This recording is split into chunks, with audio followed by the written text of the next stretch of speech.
Hey, my coding family, how's everybody doing? Good to see you guys. Happy Thursday. Hey, Go Kart. Hey, Deborah. Let's see, let's add that to that. Hey, Melissa. Shauna. I just got my new 2025 books, so the last 3 days I've been taking notes. Oh, I'm sure she's hands are cramping. Hey guys, how's everybody doing?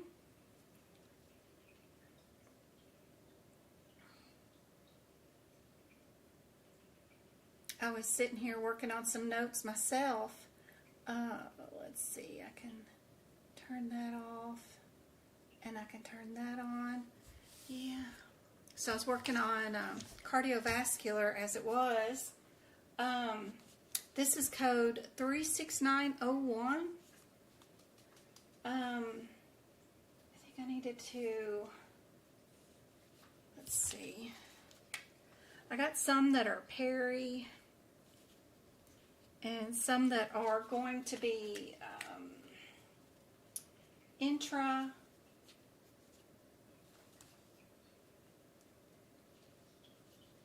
So we got, that one's trans with peri is the O2. The O3 is intra. Yeah. Let's see. This one's intra also. That one's going to be peri.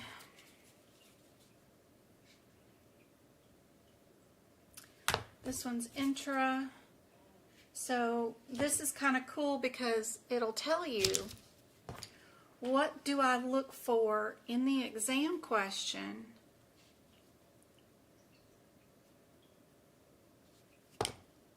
The first thing I'm going to do is see if we're intravascular or peripheral.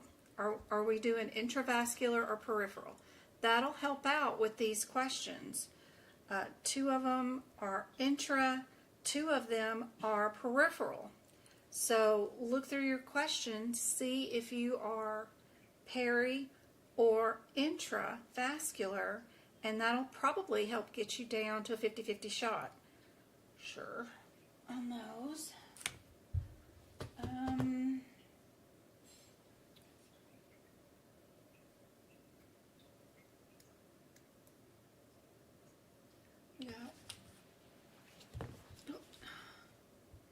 This one has peri also in it.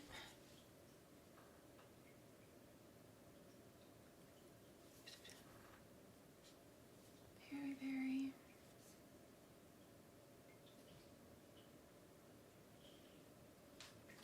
O2, yep, peri. Trans, peri, and our O6. It's going to be peri also down there on the bottom. Good. 5.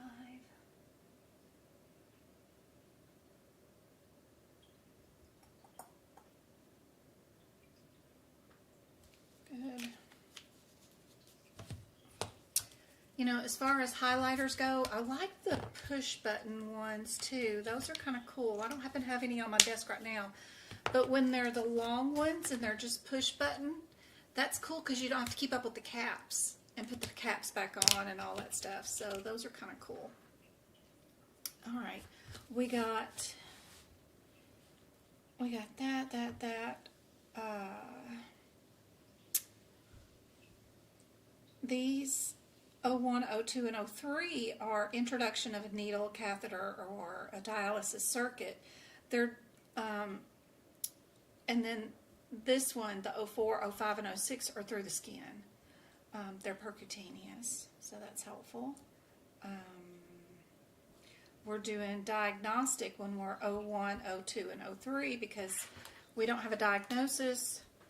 We need to diagnose something that's going on, so knowing that it is diagnostic is helpful because we know something's going on and we don't know what, and we're inserting this so that we can figure out what's wrong with the patient.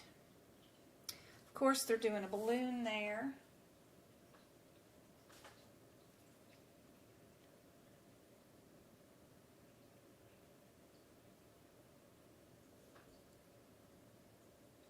Usually we're looking for blockages and those kind of things when we're doing the O1. Alright, we're doing with contrast. Sometimes they call the needle, the introduction of a needle, sometimes they call this particular needle, I have the word AKA, spike needle.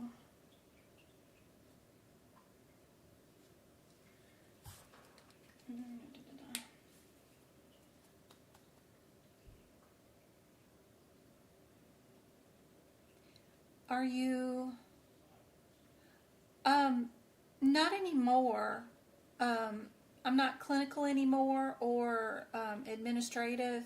I did do OB and delivery for a long time, for over a decade, and then I moved to administration, and now I just teach people how to pass their medical coding certification exam, because it requires no courses or anything like that, and you can get into the medical field doing a myriad of different kinds of jobs. What are the best pens to use that don't bleed? I do have a list of all the pens and everything that I use on my website at Medical Coding by Jen. There's a pink circle that's got a list of Amazon stuff that I use. I do like the Bic Intensity. I like these. They're bold colors. They don't bleed. And as long as you do not push, like, they're more like a painter's stroke. So even without any pressure, they make a line. You don't have to push like this to get them to draw, and I love that. They're just like as light as possible. They already have ink on the tip, and they will automatically boldly write with the lightest of pressure. And then that way they don't go through. You can see all the notes that I have. They don't go through the pages. You can't see all the colors, and these pages are super thin. But, you know, you don't want to be manhandling it and drawing, but I love these. These are my favorite out of everything I've ever bought. And I've been doing it since 2019, making up these books. Another brand that's pretty good is these Amazon ones, Da Vinci, and they come with 100 of them. These are pretty good too. Same thing as these. These are just at the dollar store or 99-cent store or Dollar General. They're at Dollar General. So, and Amazon has them for like $5 to $7, and they ship them to you for free. So I like those too. These are like $14, but it comes with 100 of them shipped Amazon. So I like these.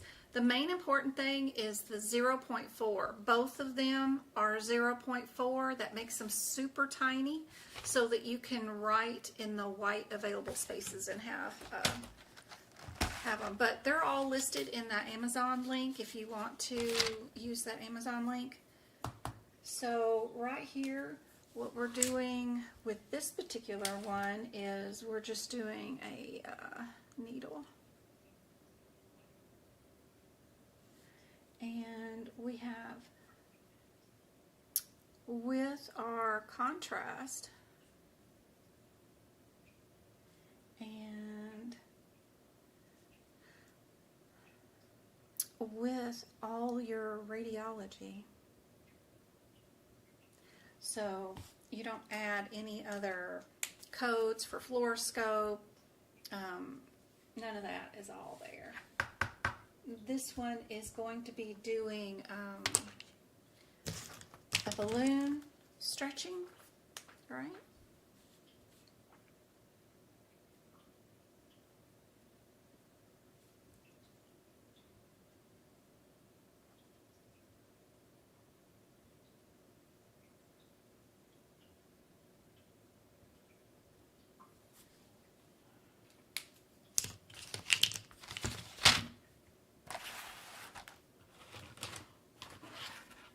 And I like these highlighters, which are kind of cool too.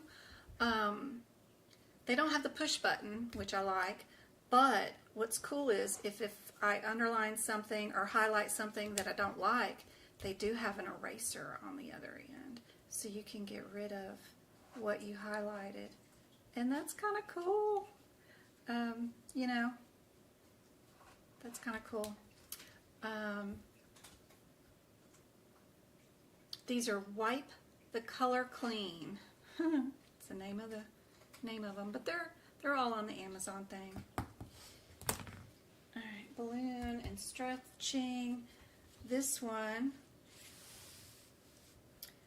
is intravascular stent.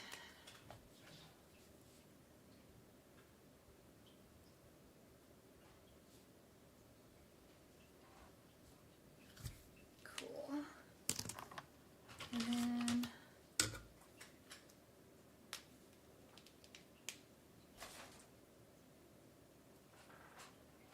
this is through the skin.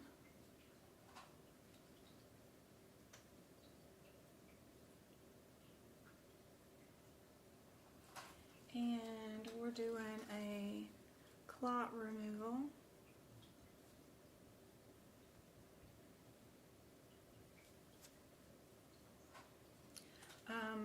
And they are using a machine. That's what the mechanical means.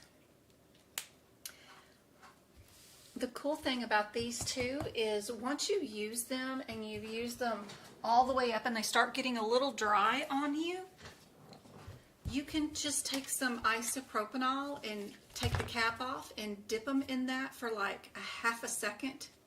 Put the cap back on and lay it down, and then you can come back to it, and it will rewrite like brand new for another 3 weeks. It's great.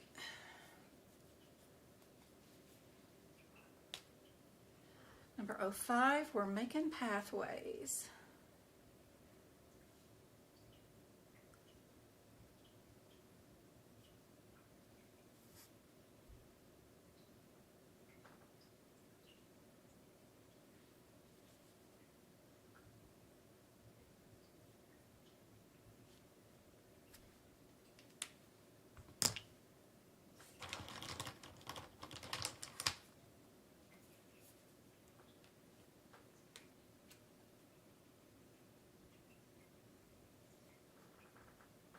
We're bracing up the walls.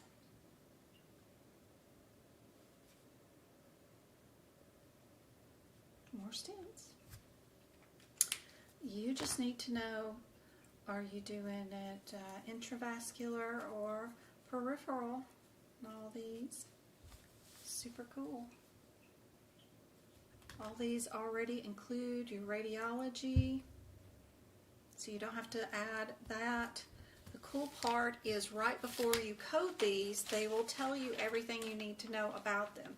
So right here on this page, it tells you all about 36901, that it's diagnostic and what's going on inside of it, what all it includes, what not to use it with, and how many times you can use it. Like if you can times it, or if you use it with other codes, it'll tell you all about it right here.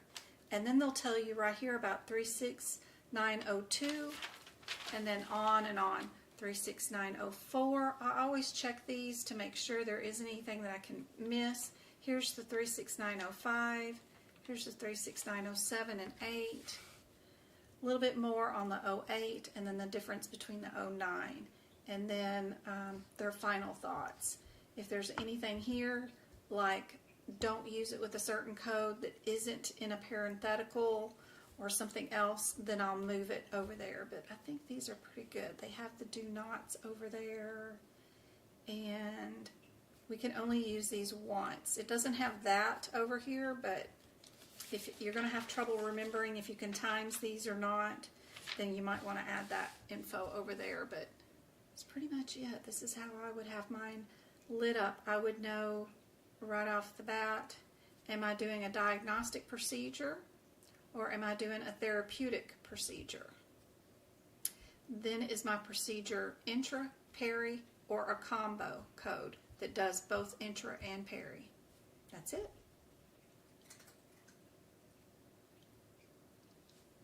Anyway, let me get down to the practice questions for tonight. Let me get to that and get y'all started on one of the questions for tonight. Let's do this question. What do you guys think is the answer? Let me get TikTok a better view. Let's see. Yeah, and if you guys are on TikTok and y'all are having a bad view, I am streaming this live on YouTube also, which is a direct from my screen to your screen, which might be better view, but I can't figure out how to stream both at the same time, so I'm just using an old cell phone over here to stream you guys.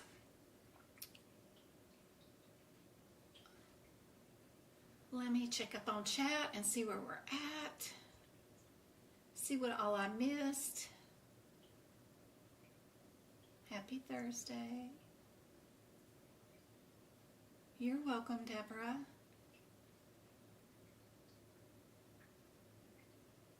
I'm taking my test on Tuesday. Can I still use my 2024 books? Absolutely. I like the top of the bleachers too. Like the short you made at school. Oh, I'm so glad.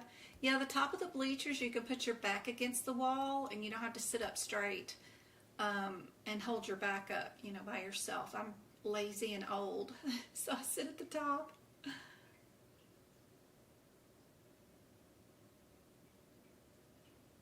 Is the audio dubbing? I hope it's working.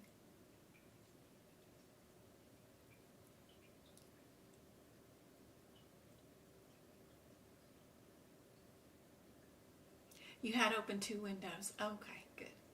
You love those pens. That's awesome. I'm so happy you caught a live too, Meds Coder. I passed my CPC exam and now I need to study for the CRC. Good luck for everybody. Awesome. I have on my website, a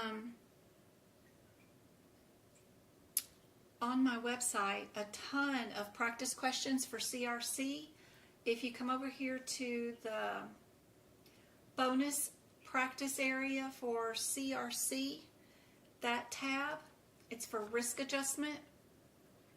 I have a ton of practice questions, and these PDFs are instant download that you can take with you. I've got a whole like Excel sheet with all of the mapping of the ICD-10 codes.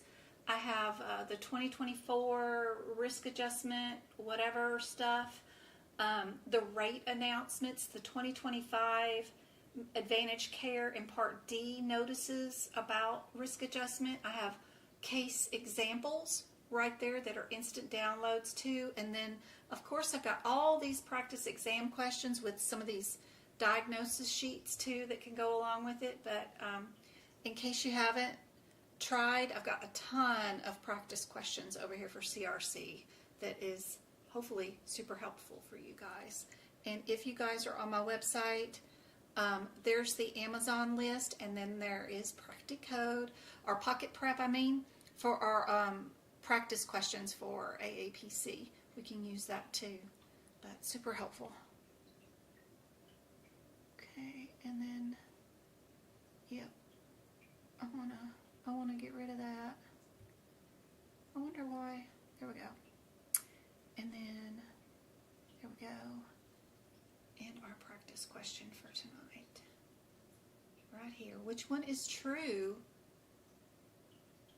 regarding code assessment requirements for chronic kidney disease requiring dialysis.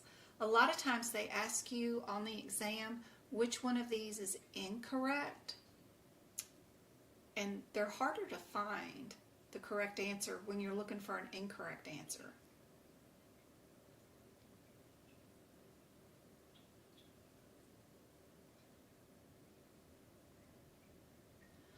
On one video, you mentioned that you would be willing to write a letter confirming our studies with you. Yeah, if you've been with me a long time and I know you and I've seen...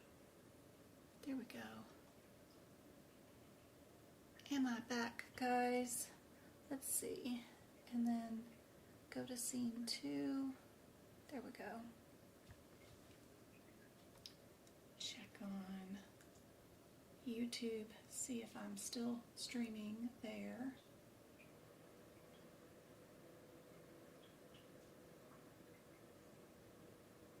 Okay, good. Awesome. Perfect. Windows has a update that they just installed on the back end of my computer. I can see that your device needs to restart and install the Windows updates. And I'm like, no, it's not time. I'm busy. I'm busy right now. We're working on practice questions. We'll do that afterwards.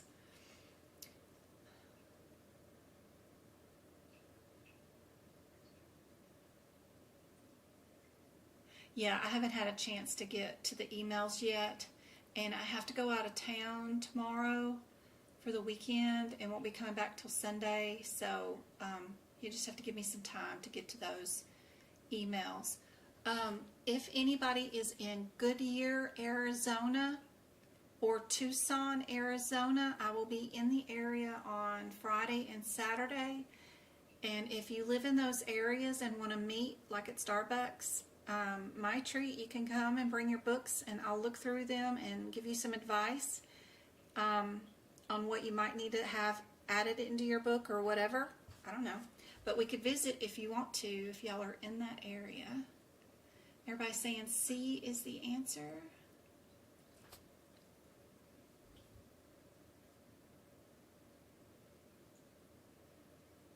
All right. Let me get to back to the question. Yep, if you are in your AAPC books, I do have some page numbers for where you can find the answers for this question.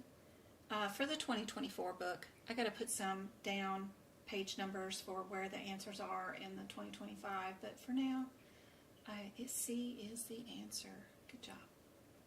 All right. What about this one? Do we have a circulatory issue? Do we have a nervous issue? Do we have a status issue? Are we seeing the patient for wellness exam or chemotherapy, radiology, whatever? Or are we seeing them for anything in the nervous system? We got 2 that are in the nervous system. And then they do add the circulatory and a symptom.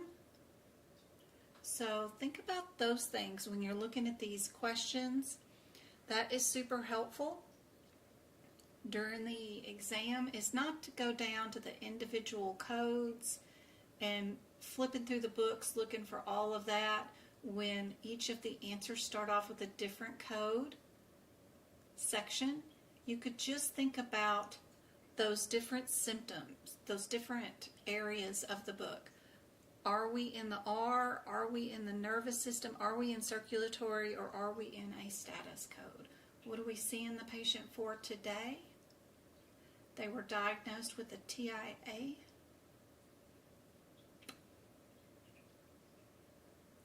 What do you guys think is the answer?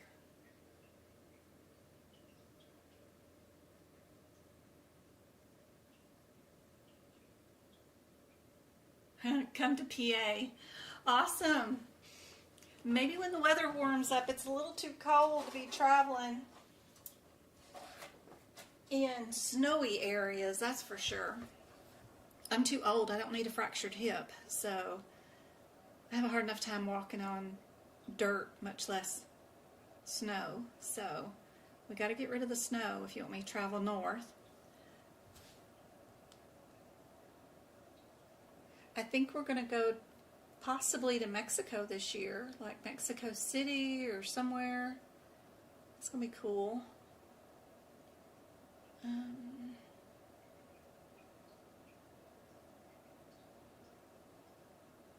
Checking up on TikTok chat, see what I missed over here. If there's anything at all. I found your page. Can you specify what subscription includes? Yep. The subscriptions on my website are subscriptions to practice exam questions. And then I have one subscription for CRC practice exam questions, one subscription for just CPC practice exam questions, and then another subscription for Practicode if you want to know what the answers are and help with those cases, then there's a subscription for that. If you want a subscription to the bonus videos on YouTube, there's a separate YouTube subscription on YouTube for that. But even if you did just practice questions and the YouTube, it's about $12 a month. I remember doing the Back Cave for just notes, and that was $40 a month. I don't know what it is now, but that was back in 2019. So even if you got practice questions and the YouTube videos, everything I got in those two subscriptions, it's only $12. So hopefully you don't have to buy anything from me. Hopefully you guys can just watch the free videos, access the free resources on my website and Discord, and even the free practice question area on my website, and you don't need anything from me ever. So hopefully you don't ever have to purchase anything. But if you do, there are a few little things that you can purchase, but hopefully you don't need anything. That we can just handle it all here while we're doing the lives. I've got B's on YouTube and D's on TikTok. Ooh.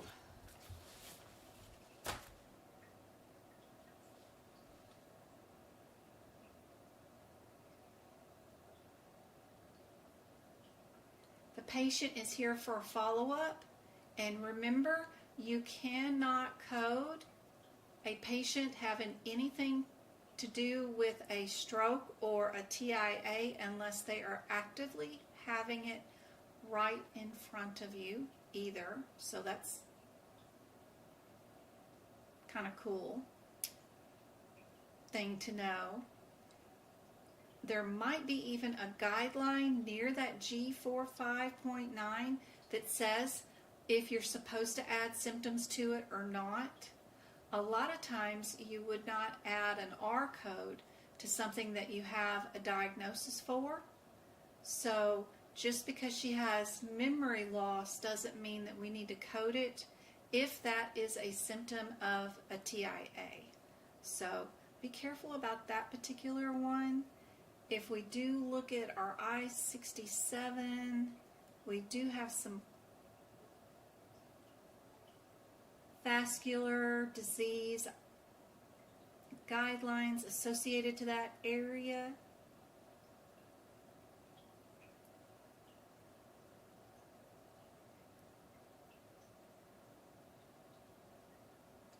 And A would have been the answer for this one.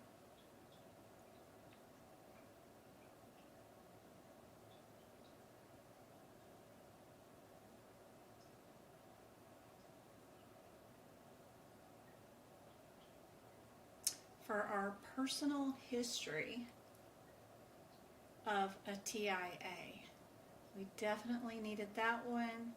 That when she was in the ER, they gave her the diagnosis of TIA. So from that point on, she would have her Z diagnosis. And what causes TIAs is a circulatory problem, which is the hardening of our arteries, right, which is our circulatory issue. So A would have been our answer for this one. Be sure and get that one down near your books. go to your G45 and put this example there and what the correct answer would be, which is your I-67 and your Z-86. Don't just leave it over there with your I-67 diagnosis codes. Go to your G45 and write this example there.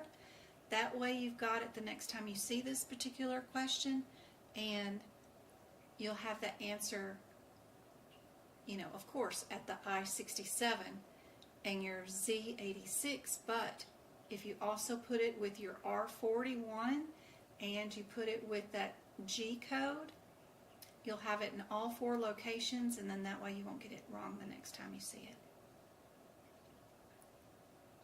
All right. What about this one?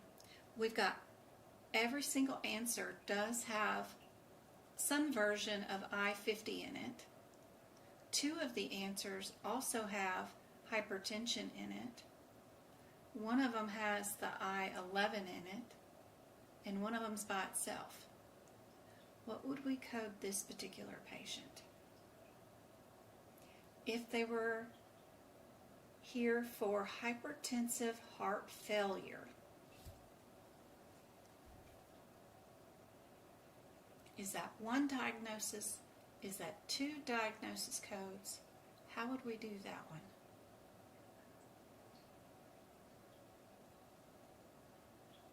I agree. We just got the minus weather. Oh my gosh.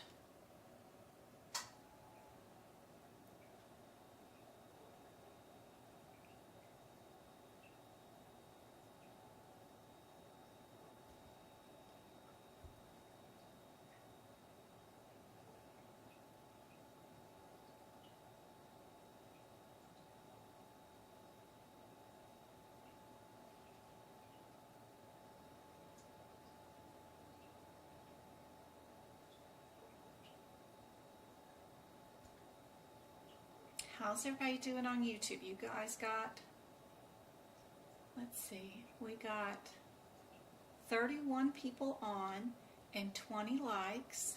Thank you guys so much. We have 34 people on TikTok and 1,000 likes. Thank you guys.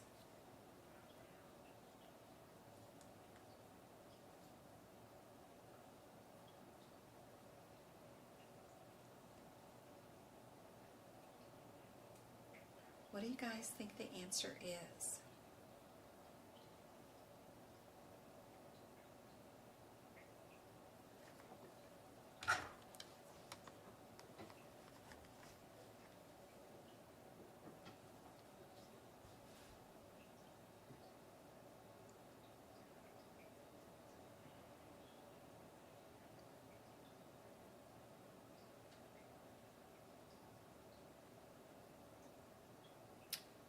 We still saying B is the right answer? Let's see.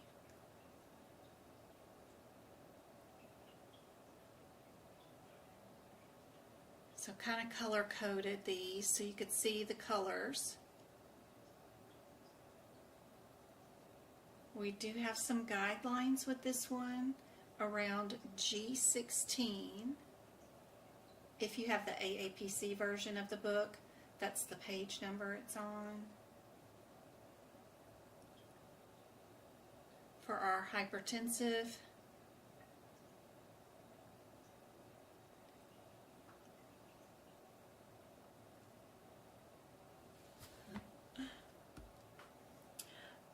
I don't know, but I'm guessing that it will be beginning onset, like extra code, hypertension and failure are combined. B.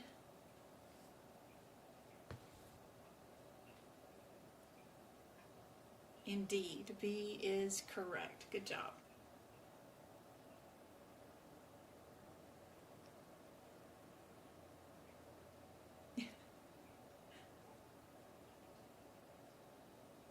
Here's your next one.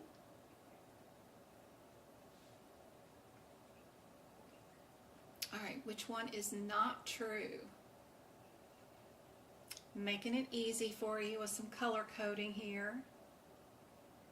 We've got one that's listed as a problem list, one that's a relationship, another one's a relationship.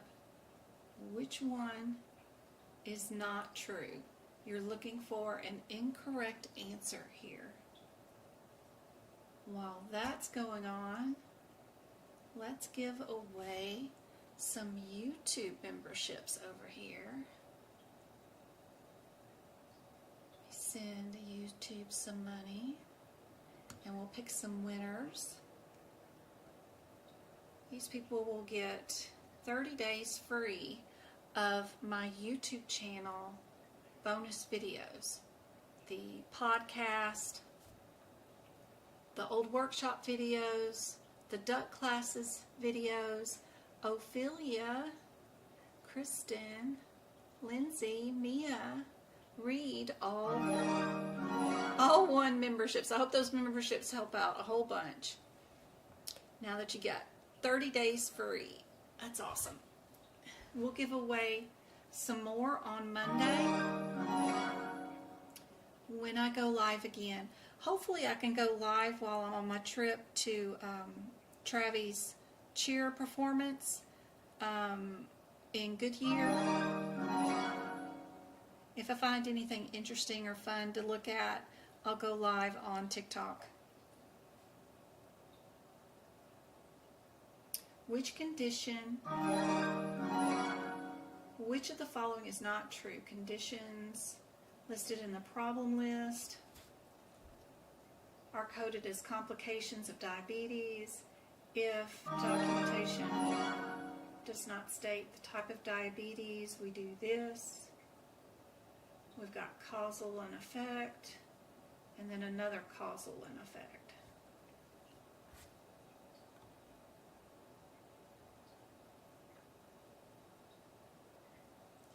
You did that? You auto-corrected me bad.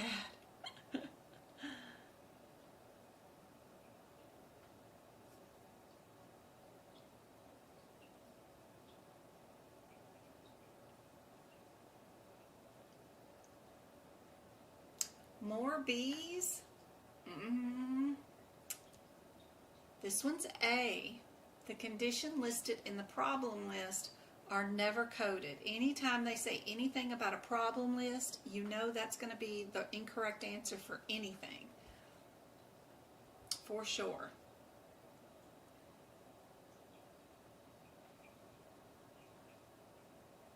All right. We've got the E code in every single answer. We've got two of them that have the E66.9 in it. Two of them have the Z code in it. Would we diagnose this patient with the E code first, or would we have a circulatory thing? We do have 2 pages that I can show you guys. So our assessment is obesity. We're going to run some labs. And then we also have hypothyroidism.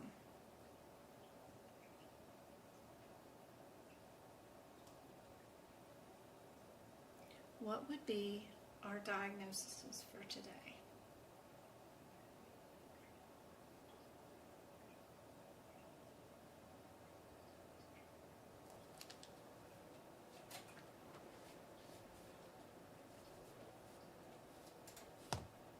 Would we have 4 diagnosis codes, 3 diagnosis codes, or just 2 diagnosis codes?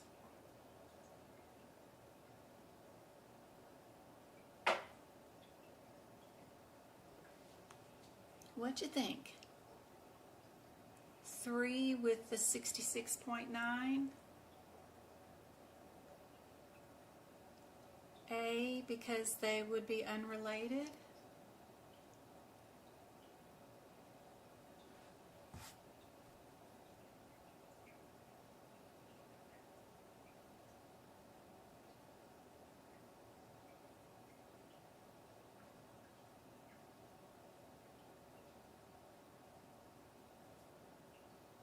She's going to return in 1 month and do an annual GYN visit at that time.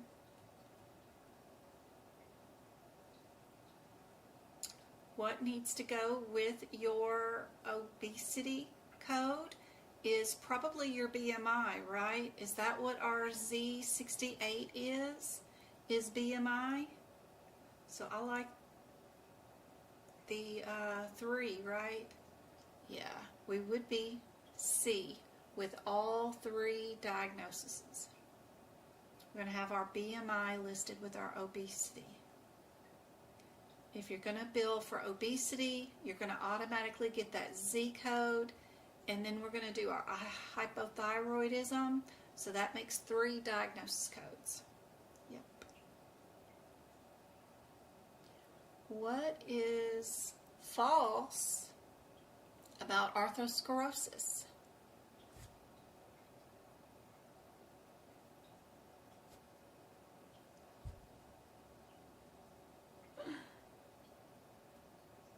If you have 2 definitive diagnoses, then 2. Yeah, but you got to remember, if you're going to code them with obesity, that automatically tosses you into, well, you got to tell us how obese they are by giving them a BMI index code.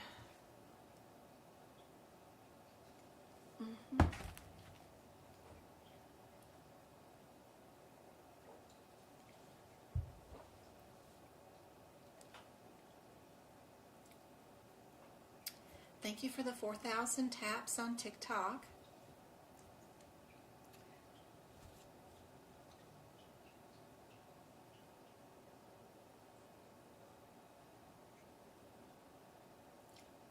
No worries. Glad you're here. Hey, Rios. We just getting started anyway. Which of the following is false regarding arthrosclerosis? We got A, B, and D.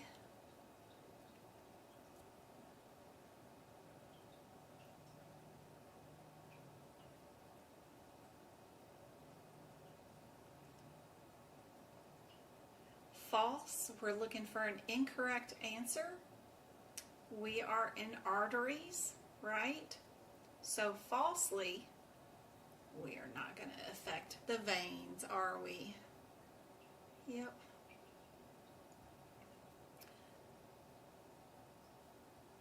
All right. Are we in the musculoskeletal or are we in integumentary if we are doing malignant lesions? The X's are just placeholders for codes, nothing to worry about. That definition is in your ICD-10 book, but would we be not able to code this one at all? Would we be in musculoskeletal?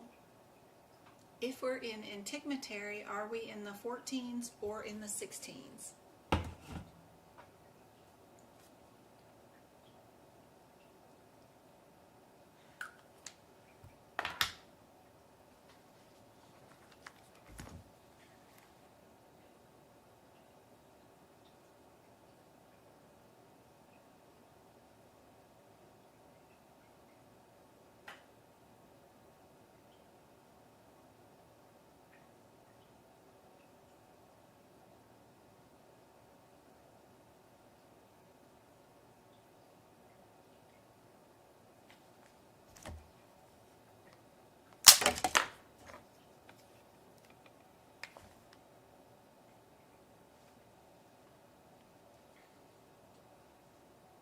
I gotta check TikTok and see if Travis has a ride home from school, so I'm gonna have to pause this for just a second. But our answer is C for this one. I'll be right back, TikTok.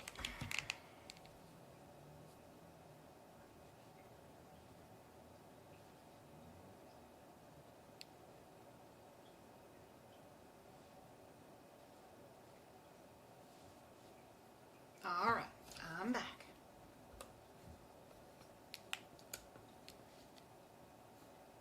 Just trying to make sure he's got a ride home today after school. He's still at school. He's been at school since 6:50 this morning. Good Lord. And it is 5:50 now. He gets out of cheer practice at 6:30, so before I have to drive over there to pick him up, I just want to make sure. I think he's got a ride. Yes, I do. Questions since what? I didn't ask for more questions. Just, are you got the kids or not? Oh, humans.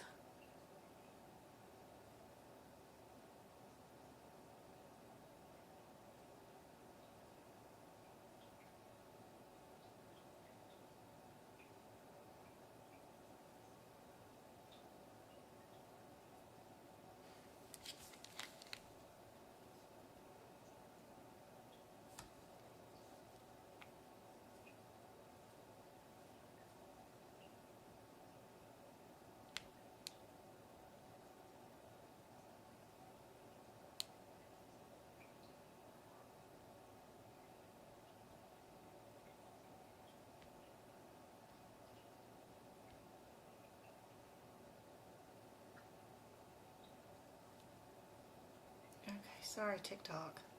Let me get back to there. All right. There's our next one. All right, we got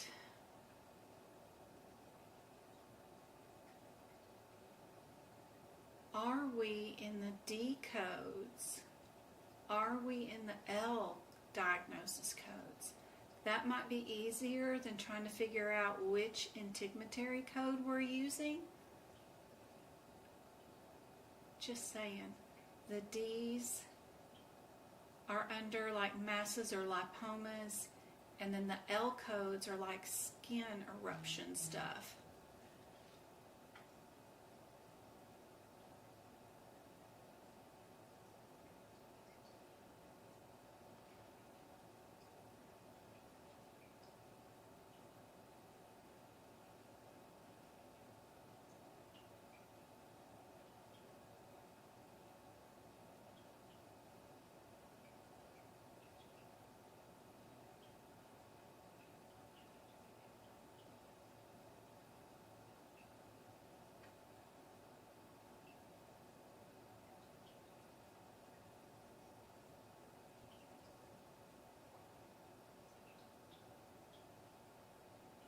What do you guys think the answer is for this one?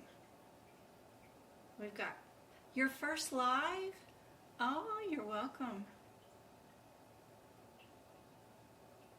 Wasn't somebody going to take their exam on Tuesday or something like that?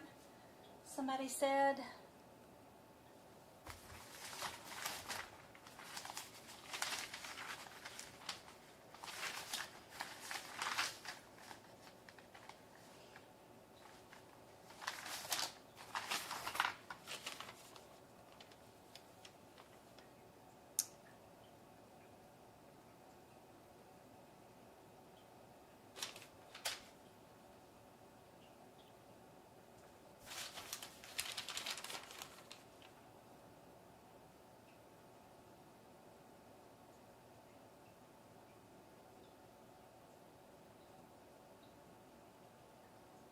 So this patient has what going on? Skin tag removal.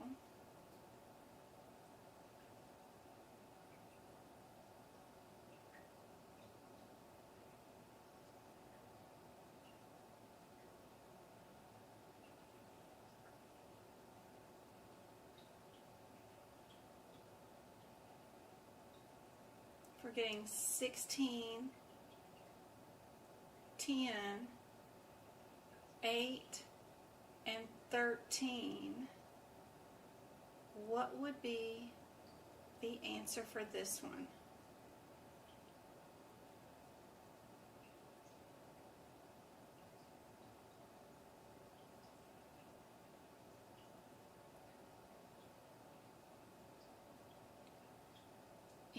Indeed, C is going to be our answer for that one. Perfect. Okay, here's a few little list of some things that just in case, if you are taking your medical coding certification exam coming up this week, be sure you look up these vocabulary terms. Woo, that's awful font size. Let me fix that.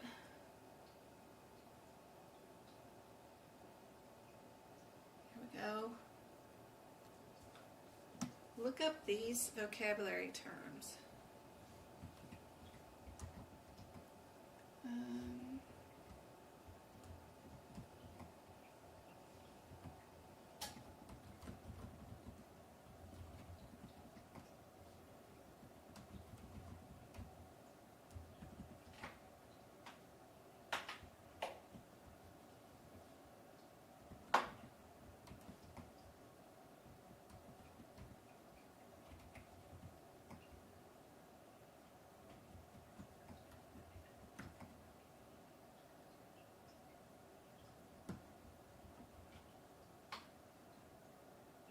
There you go. There is a good list of some cool vocabulary words for you guys to look up if you are taking the exam this week. That might be helpful. All right. Here's another one that's really good for the exam this week. What is the answer for this question? What is another term for hives?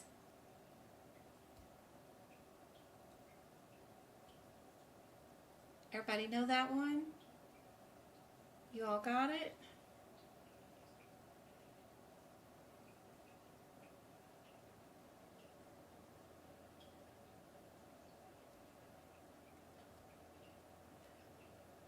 I got one B on TikTok, and it would actually be C. If you look it up in your diagnosis code book, you'll see that it means hives. All right, what about this one? Endocrine function of the pancreas is accomplished through which of the following? Ketones, adrenal glands, what would it be?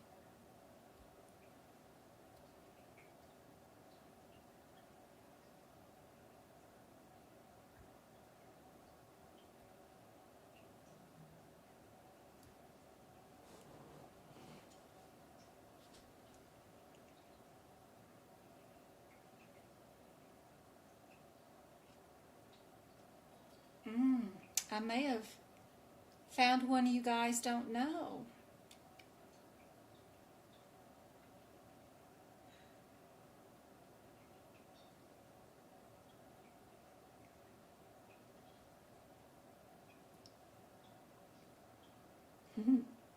There we go. There we go. If you go to the endocrine location, you look at the anatomy of the pancreas, you'll see that the islet of the Langerhans sounds like a beer commercial. Of the pancreas constitutes the portion, or it helps produce insulin and glucagon hormones, which regulate blood glucose levels. Yep. I have a quick question. I know I didn't pass the exam, but I do know EMR system do things I could find a job.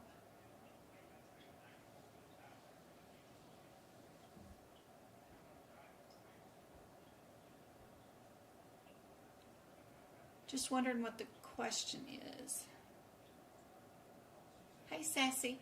Here's our next question. We are doing, are we a 27095, a 96? Those two are the closest together numerically. I'd look to see what those differences are. Would we be doing 2 codes versus 3 codes?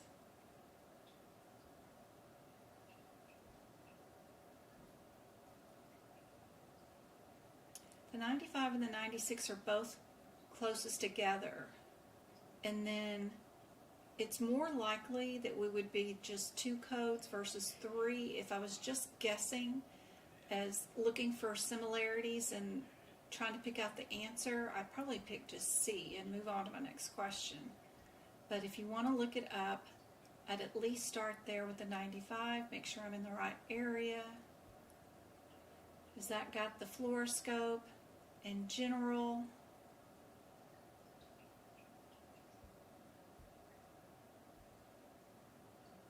Scope and the gram located all in one.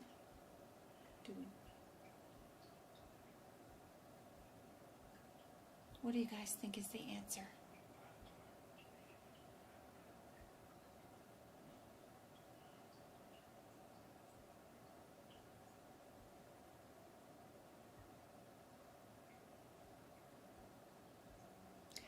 I just posted a huge list of a ton of companies in our blog of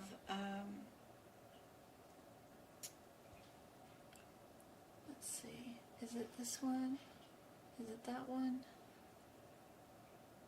Let's see, properties, yeah. Medical coding, I think I was there. Yep, right here. So if you go to the blog, we've got the very first one. So even if you don't have your CPC, this is a list of a bunch of jobs that you could go to right now and try to get on. They are, you know, a lot of them are medical companies, but a lot of them are not phone, remote from home, usually answering customer support, help questions and stuff like that. For a lot of medical companies, even just a part-time intake coordinator where you're getting the patient's information and stuff, like from Handspring. You know, there's a lot of companies you could get hired on now before you even did your CPC, and then use that once you do pass to get a better job on down the road. But you could go on and be working with Cipher Health Company, being a customer success associate, working text messages and emails for their healthcare system. They need a referral coordinator here with Multicare Health Systems. Aubrey Genetics needs a support representative. There's a lot of different companies that you could go on and get a job now that will look even better when you do get your CPC. Well, yeah, I've worked for Hazel Health as an enrollment specialist, and now I have my CPC. Banner Health needs people. Travis went to Banner Health. They have a great healthcare system. Love it.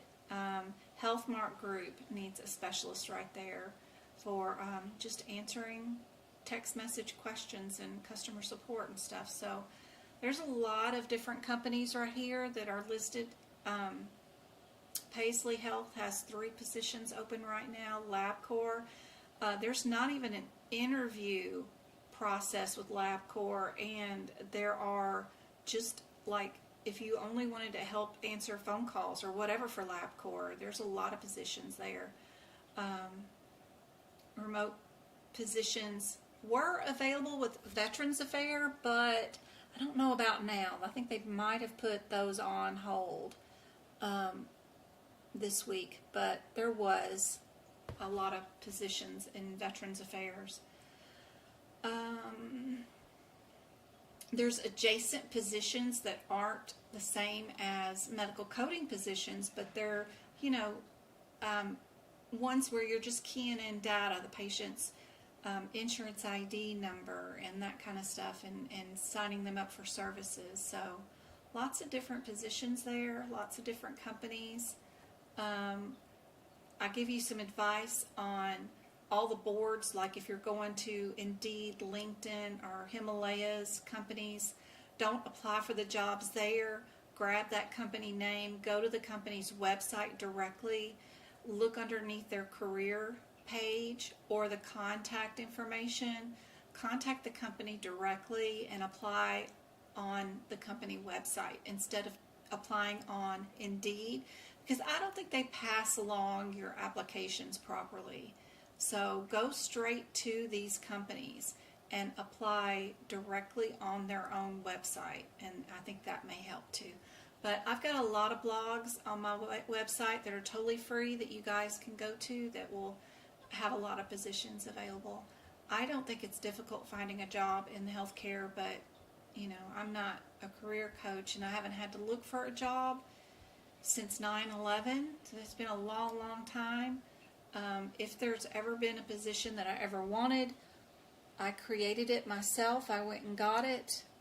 If I was in the market to try to find a job now, if I found a website of a company and a position that I wanted to apply for, if there was anything that was on their application that said they required this, that, and the other thing, I would make sure I would have this, that, and the other thing. Even if it was like, you need to know how to use Epic EHR system.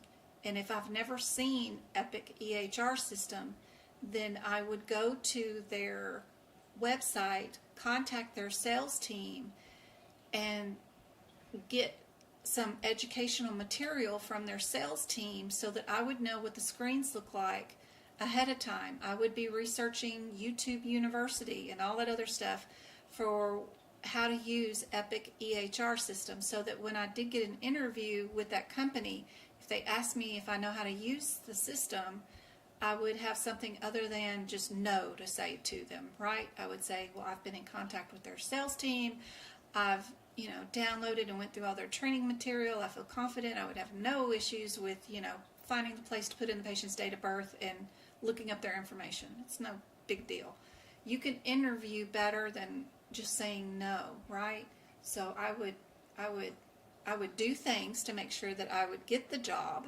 I wouldn't just apply for a job and wait for them to ask me the questions that are on the resume application thing and know that I'm going to answer no to them. I would go make sure that I could answer something other than no, but I don't think there's any issue with finding a job in healthcare. I know it paid my bills and helped me adopt 2 kids and put all of them through school, and I've never had an issue with ever finding a job in healthcare.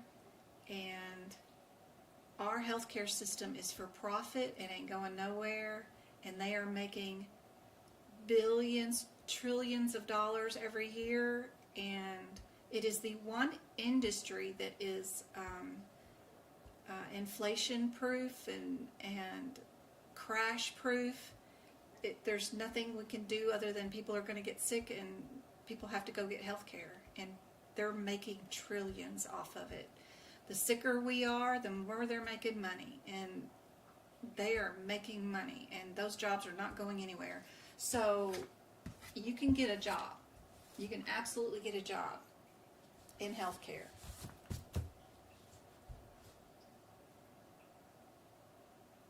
I think this is the fastest and easiest route without college to be able to get a high-paying administrative job, especially one that's working from home, is through a CPC or a CCS or a CRC or a CPMA.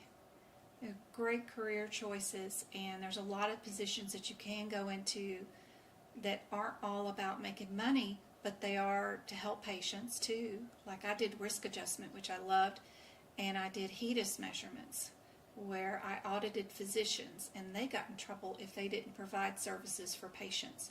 So I love that part of it. That was fun. So I think there's a lot that you can do in healthcare.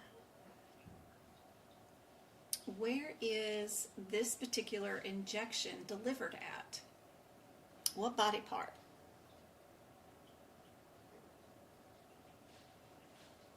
YouTube University. You know it. You're welcome. Mary Ellen.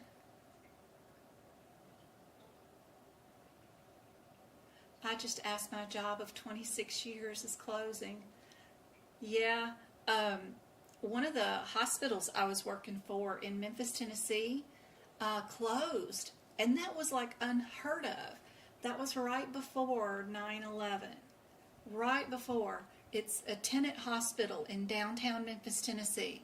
And I thought, good Lord, hospitals don't close. But I got a great severance payout, and I figured it was just, a sign I needed to move. So my parents had moved 4 years prior across the country to California. I'm an only child, but they had moved 4 years prior to California. And my dad started having a decline in health. And I was trying to help answer their questions, from that far away. So I figured it was just a sign. Let's go move to Cali. And I did. Things just happen for a reason. And that's the last time I applied for a job. I got to Cali, got to their hometown where they moved to, and went to a job service, like somebody that'll just take your resume and will tell you who's hiring and send you for an interview, so I went to one of those people, and I only interviewed one company, and that company bought out my contract from that other company. Anyway, they said I only went to one interview, so I don't know, haven't interviewed since then. It was a long time ago. And that position I wanted, they asked me what I wanted. I had, labor and delivery experience. They happened to have one that was pediatrics. And I said, sure, I'll do kids. So they sent me there.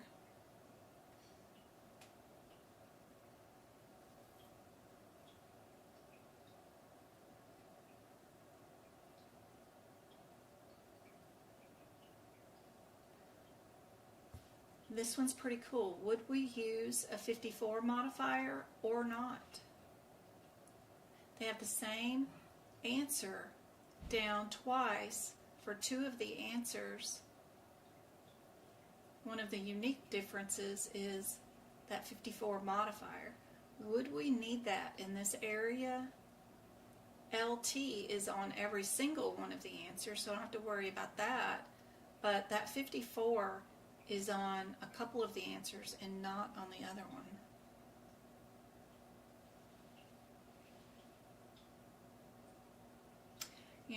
Once you get into the medical field too, it doesn't matter if a doctor goes rogue and loses his practice or her practice, or Medicare comes in and shuts the business down or whatever. None of that really affects us employees. Companies come and go, but there are jobs. There's always somewhere else to go, and you can get one the next day. It's never been an issue, no matter whether I was doing clinical stuff, seeing patients, or if I was just working in administration. It was never a stressor. Not like before when I was working, McDonald's or retail, Walmart or the Dollar General or wherever. That was always a stressor. You never knew if you could get another job.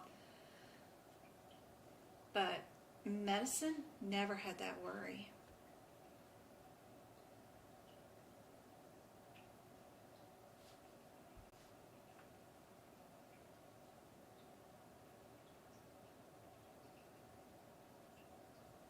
If I wanted to take CPC, would it be best to have the AAPC coding books instead of ahima coding books? It's up to you. If you already have a CCS and you've already taken the exam and you have those books, it's not that big of a deal, really. With ICD-10, there's only 5 questions in the book that are on ICD-10. And then HitPix, there's only 4. So you're talking 9 questions on a 100-question exam. The rest are in the CPT book. It's not that big of a deal. If you already have books, and unless you're rich and want to just spend money, you can get the AAPC books. But if you've already got a different version, don't stress. Keep what you got.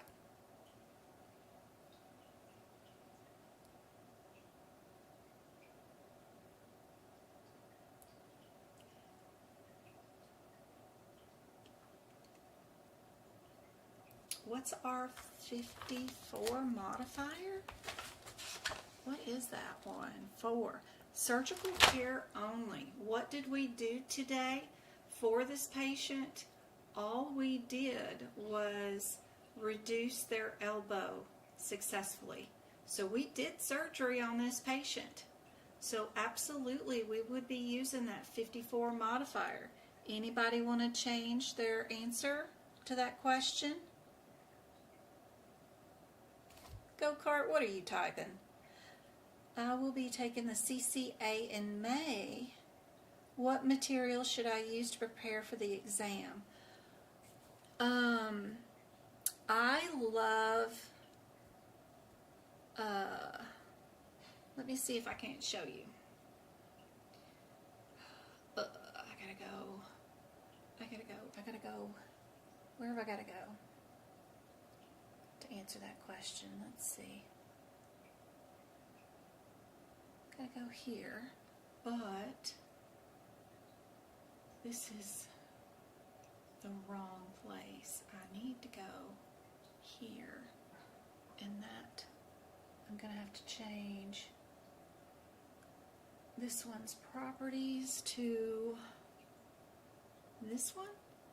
Okay, and then I gotta go here. Yep, okay, and then let me refresh this and log on to here. My favorite CCS and CCA book to study with is in my little library over here. It's this one. I like this book right here. It's called the Clinical Workout right here. I like this book. It starts off with like the basics. Like if you were going to do coding 101, the basics. Here's the basic questions, right? And then you go through to part 2, which is intermediate questions, and you start over again, everything all over again. Here's, ICD-10, HIPICS, CPT, all over again, more practice questions, but these are intermediate.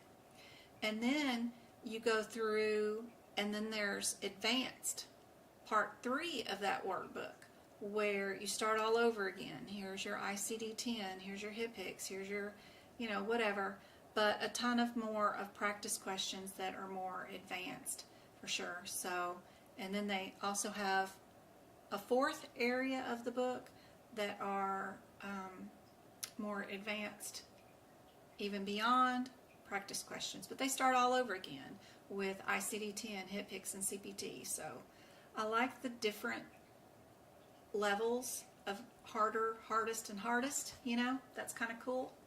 But for CCA, you would only need chapters 1, 2, and 3 probably, and then CCS would be more of chapters 4, 5, and 6.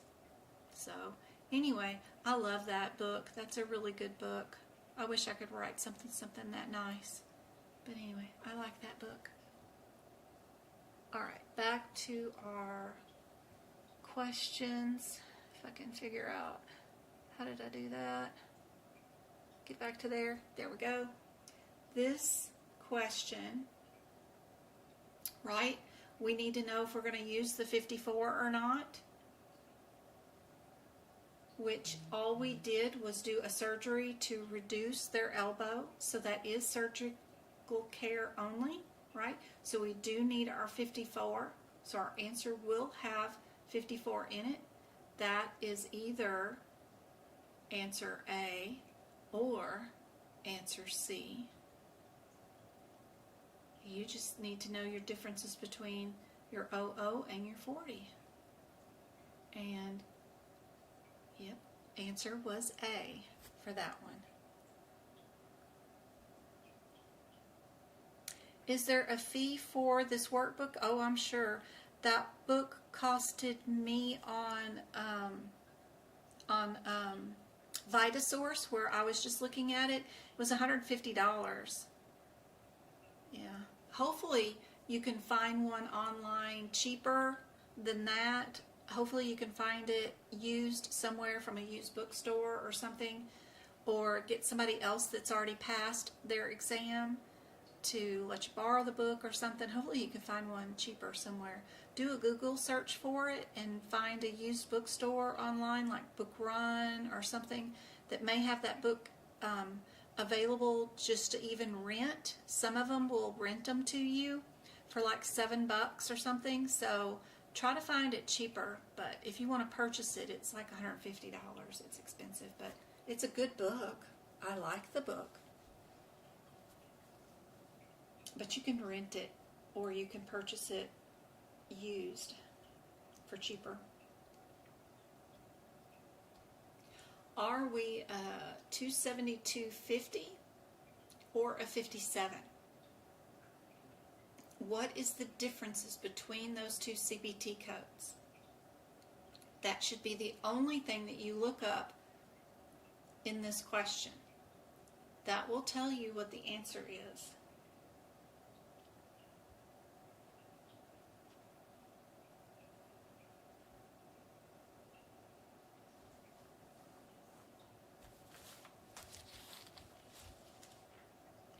Two,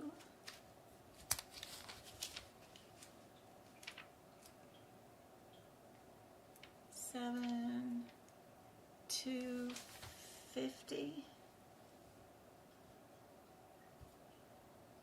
versus 57. 57 is a child code. You can't do anything with it. You've got to go find its mama and see what's going on with its mama.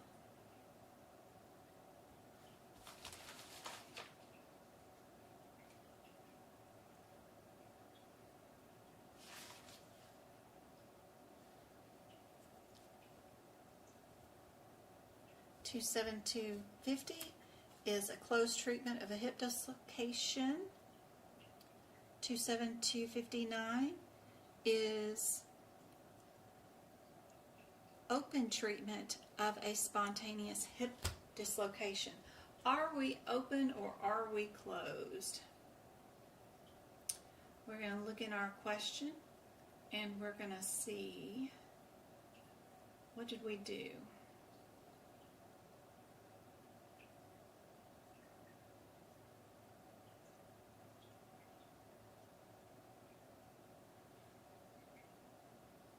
Did we do open or closed?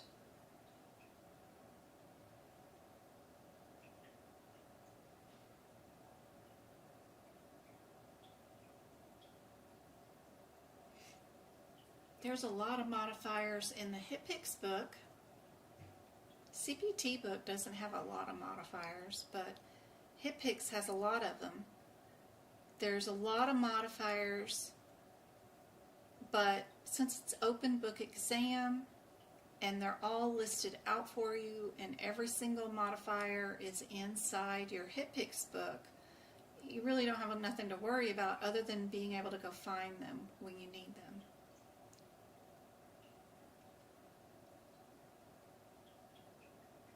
The only modifiers in the CPT book are the ones that are used with CPT codes, but there are a lot more modifiers that could be used if it's a Medicare patient versus commercial, a whole lot of other scenarios that go on.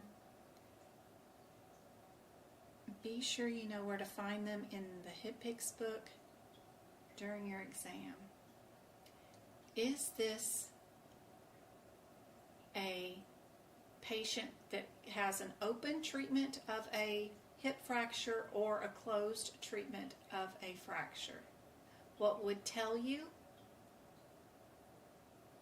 If you see anything in here about an incision, a retraction, then you know you would be open.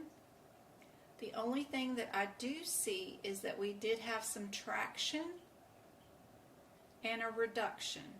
So that means that we're closed procedure.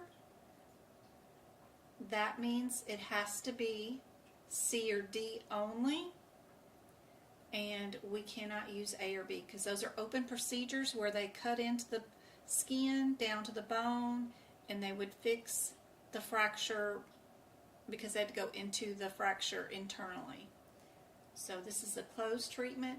We just need to know, are we going to add our anesthesia code or are we going to add medicine codes in the back of the book for our fentanyl and Versed injections?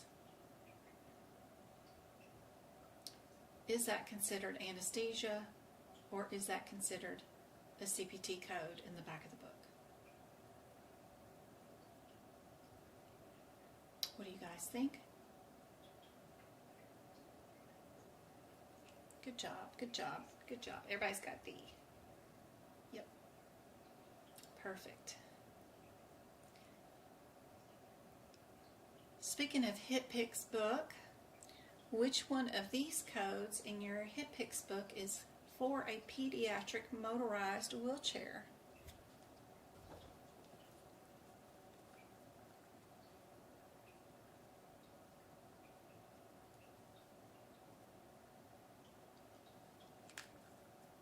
I still have 42 of you guys on TikTok-y. And then how many do we have on YouTube?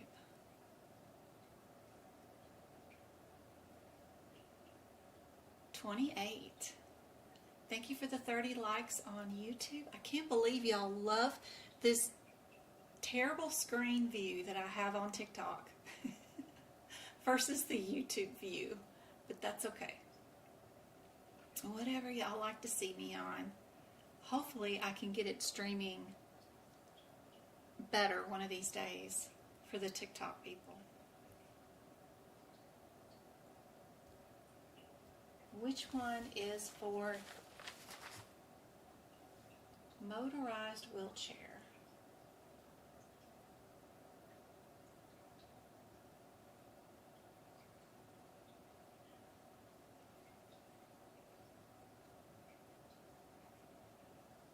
Indeed, Angela, you are right. It is A. Not the K one. Kind of interesting, right? You'd think it'd be one of those Ks because there's 3 of them, but no. All right, what about a CPAP mask? Are we in the A7 area or are we in the EO area?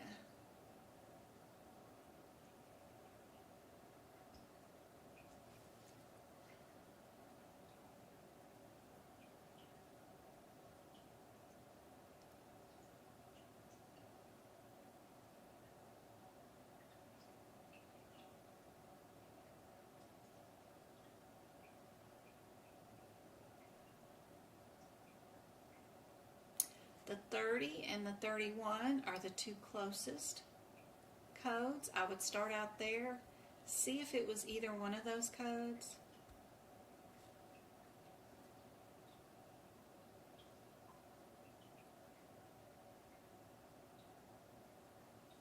We are looking for that full face mask, and that is A. Because the 31 is for interface. It's just a replacement mask. Yeah.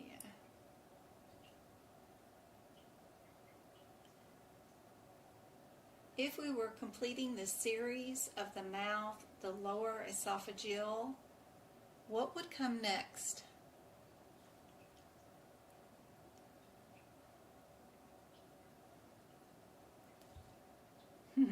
Good job, Sheila.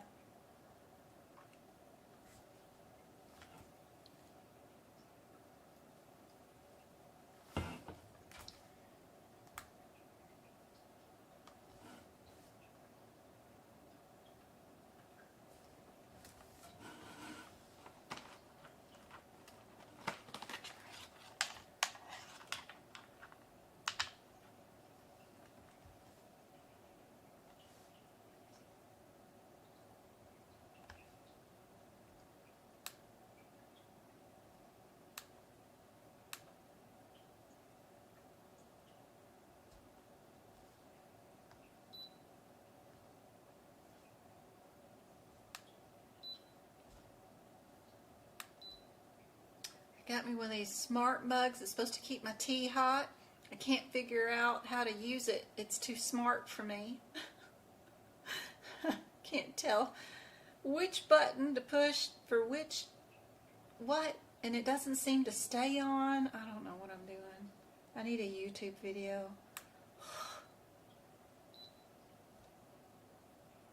I should have bought one of those like little hot plates that keeps the cup hot, but I wanted it to be able to go on the go. And this looked cool because it's a mug that actually heats itself up as you're on the go, but it's too smart for me. I can't figure it out. All right. Hey, Cecilia, good to see you.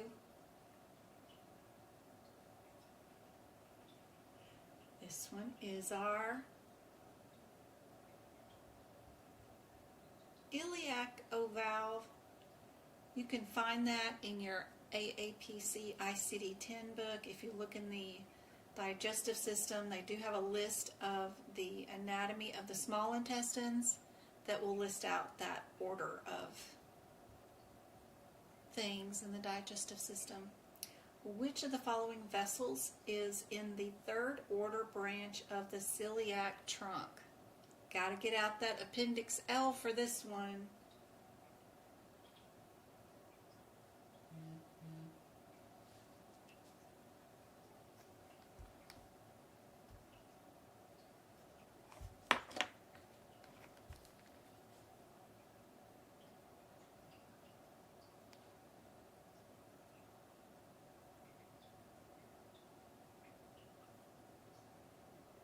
We got 5,000 taps on TikTok.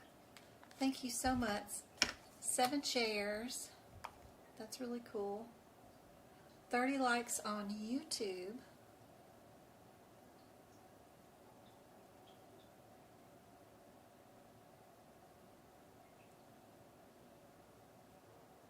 And we got a heart me tonight too. I missed it. Who was that? Autumn?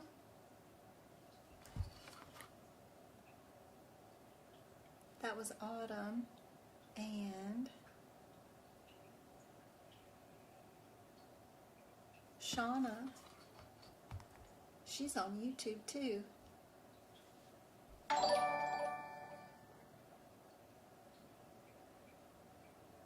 What is Appendix L? Oh my. All right. Let's go to here. Appendix L. So in your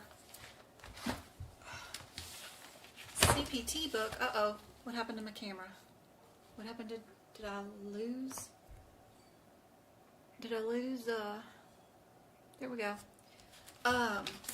In your appendix, in your AAP or your AMA CPT book, we have appendixes in the back of the book, and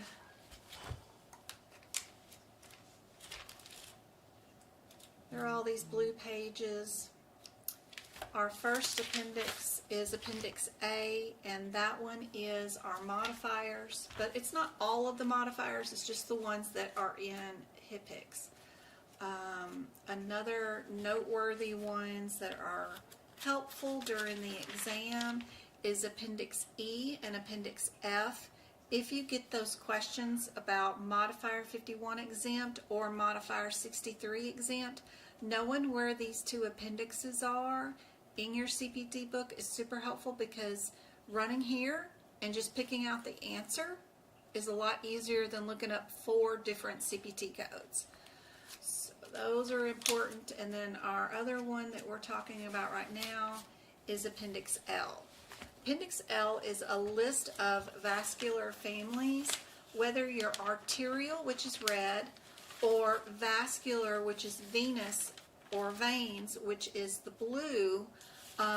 These tell you whether you are in a main starting aorta, or if you have traveled and you've gone into a different branch that might be first order, second order, third order, or beyond.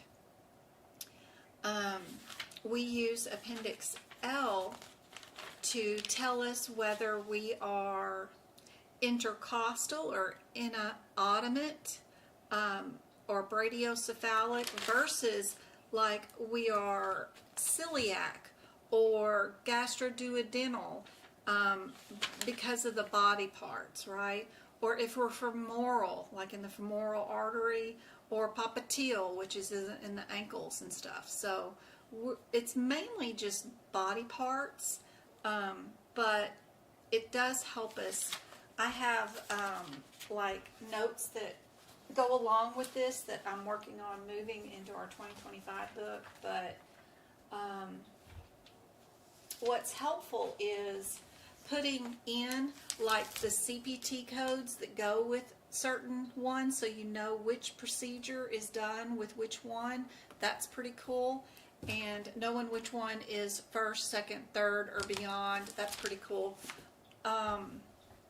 But for this particular example, they are asking us which one of the vessels, so we know we're not arterial, right, is the third order branch of the celiac trunk. So we are going to celiac trunk, right? So if we're going celiac,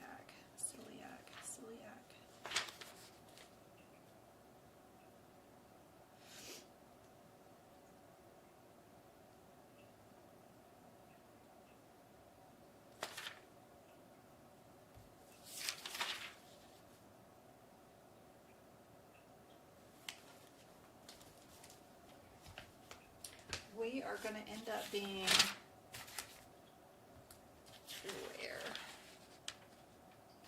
we're going to be. Where are we going to be?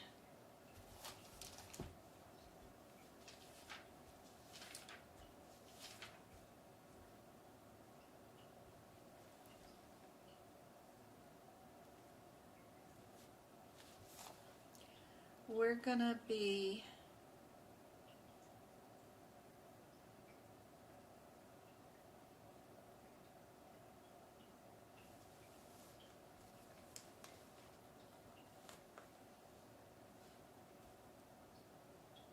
extrahepatic, right, to splenic, to gastro, right here.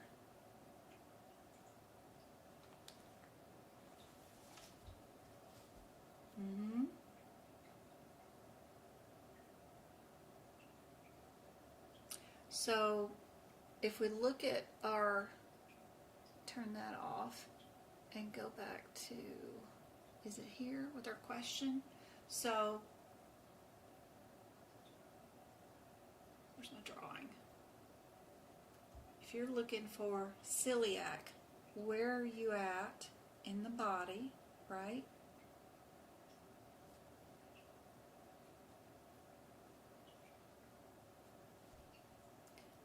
Right here, ulnar, we're talking about arms, right?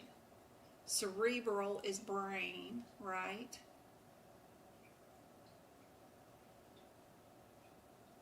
Celiac disease, you talk about that. Sometimes you can think about things like that.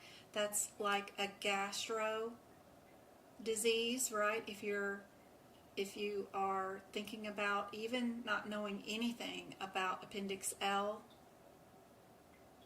and the only thing you knew was, I know some people at work have celiac disease and they always have an upset stomach. That might be helpful. But think about body parts: arm, brain,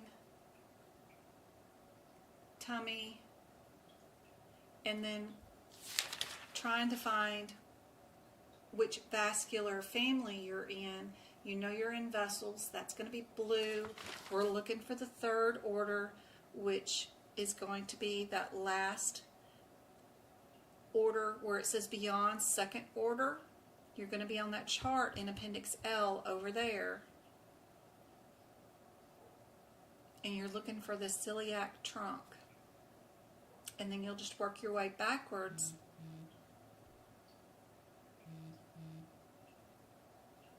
from that point.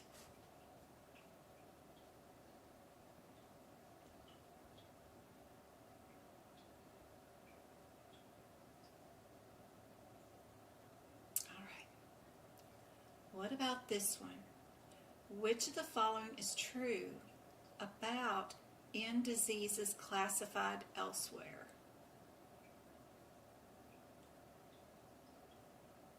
Are they never, always, should be, or cannot?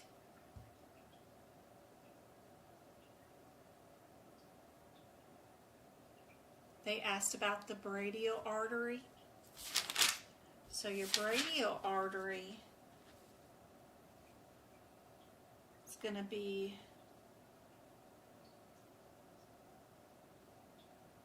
I wonder which one they wanted. If they wanted brachiocephalic, we've got that one right here, brachiocephalic. That box only goes to this box. That only goes to either this box, this one, or this one. You can see how they go from one to another. You said brachial artery. Brachial. I wonder if they were talking about third order or second order or third and beyond. Usually they tell you.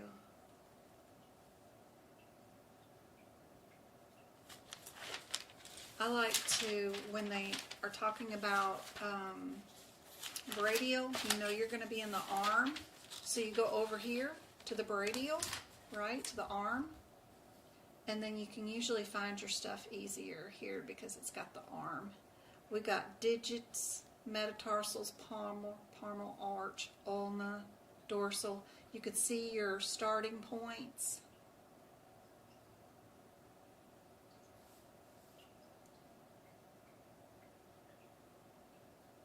But it all starts off with your subclavian.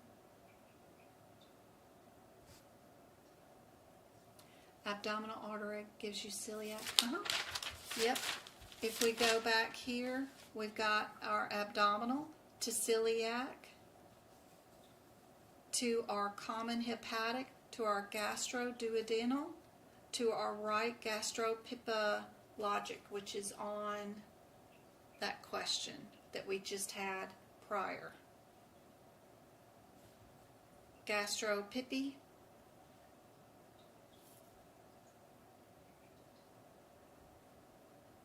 Yep. Our gastropipi. Right there. Yep. Yep. And we've got them laid out here with our right here to celiac, to our hepatic, to our gastro, to our gastropipi. They want to know, do you know that that line only goes to there? Yeah. Now this one, in diseases elsewhere classified, which is in your ICD-10 book, in your guidelines in the front of your book,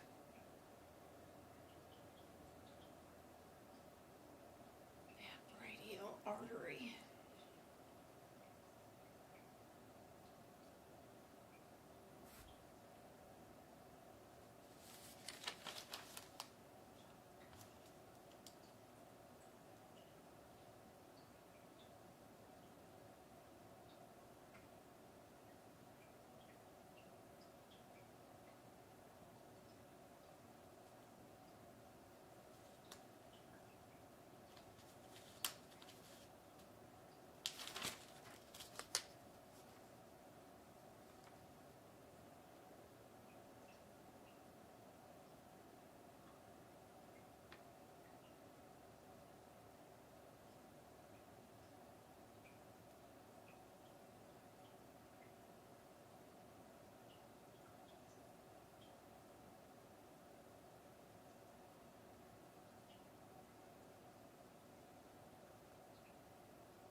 never listed?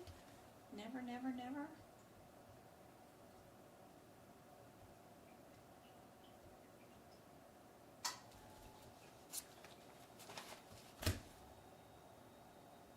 Indeed, never listed first.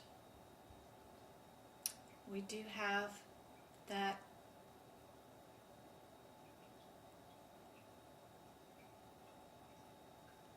listed in our guidelines in the front of the book around G4. If you have AAPC's version of the ICD-10 book, you can find it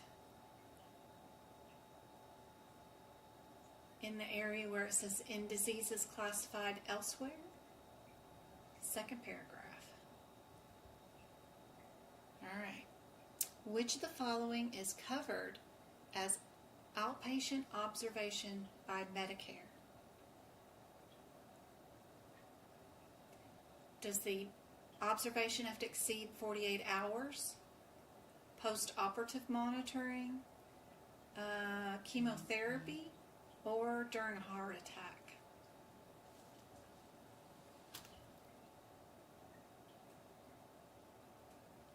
What do you guys think?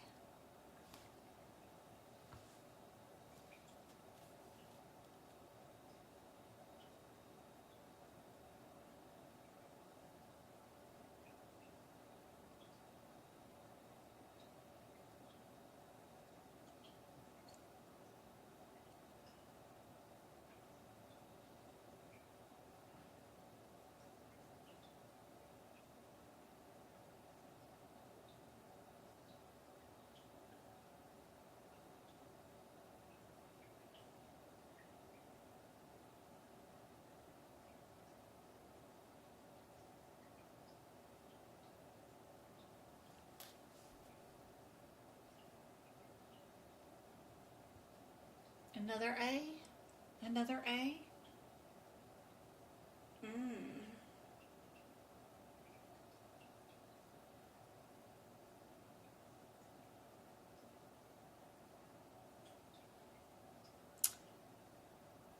Medicare only pays for observation in two situations. If a post-operative monitoring goes beyond standard recovery time, you put somebody that has Medicare under, and then their post-operative, they're just not waking up right, and they need to be monitored longer than normal for their standard outpatient services, Medicare will pay for observation after that point, or after a heart attack. That's it. They won't pay for observation during chemo, and they will not pay for any observation no matter how many hours or whatever. They just don't pay for observation. But out of only two situations, and post-operative is one and heart attacks is another. But the post-operative has to be beyond, not during a standard period, but beyond a standard period. And our guidelines are in, if you happen to have AAPC's version of the HIPICS book in Appendix I, where they have the 100 publications in the back of the book, one of the publications in the back does go over the coverage of observation in Medicare patients, and that's where you'll find this answer. All right, what is an example of fraud? Reporting, storing, coding, or ABNs.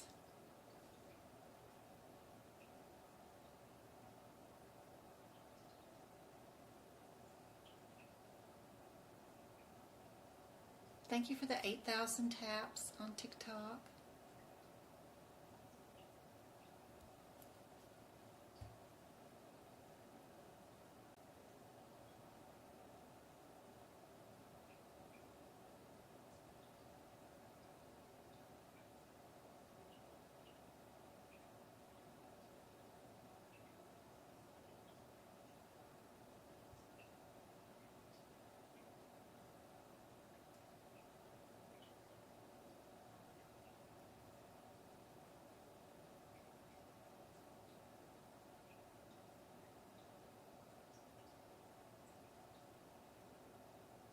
We got some C's, D's,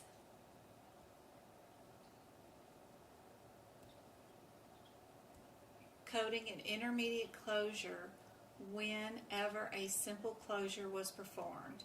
Sounds like fraud to me. Good job. Perfect. When should a patient sign an ABN?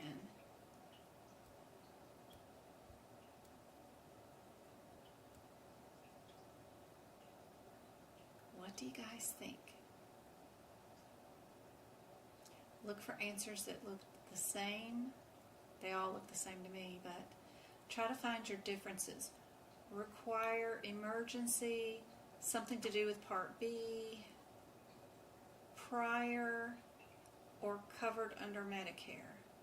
What answer do they usually always want with that ABN service?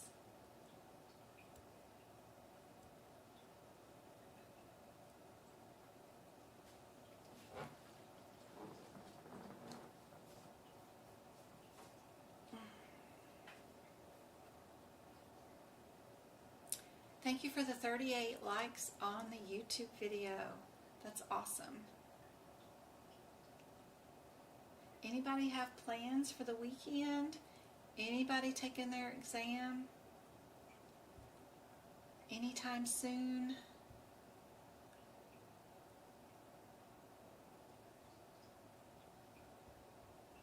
This is again in the back of the HipPix book. If you guys have the AAPC version, this answer was B.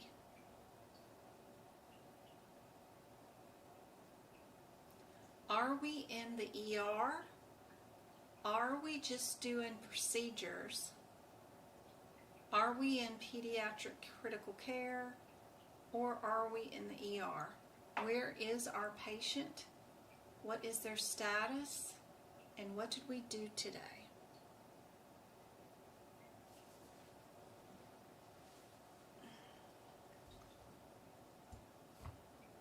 I took my exam last February, passed the first time thanks to you. Awesome, Crystal. That is great news. So glad I've been helpful and made a difference in your life. That is really cool.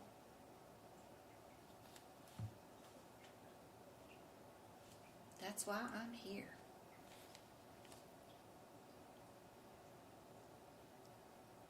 For the anatomy, for the CPC, which book would you recommend for using for illustrations the best?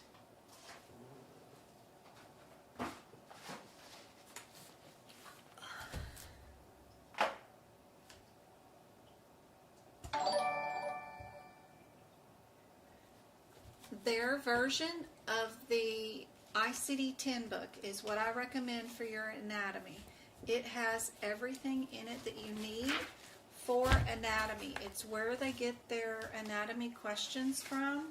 So, like, if you're doing anything, the musculoskeletal disease, the whole system is described here in great detail. Every joint, and then they tell you all about the common diseases in it before you start coding it. Just like with male and female genitalia, it's all right here, right before you start coding it. With illustrations, all the anatomy and verbiage you need, it's all right here in your ICD-10 book.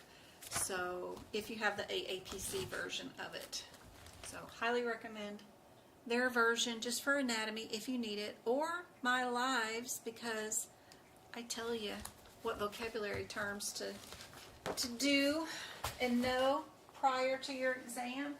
I gave you guys a whole list of them already for today in our live. Just rewind the video, which is going to be on YouTube. It's already being there. It's already recorded. You can just go there and hit rewind, and you can see which vocabulary terms I told you guys to learn this weekend.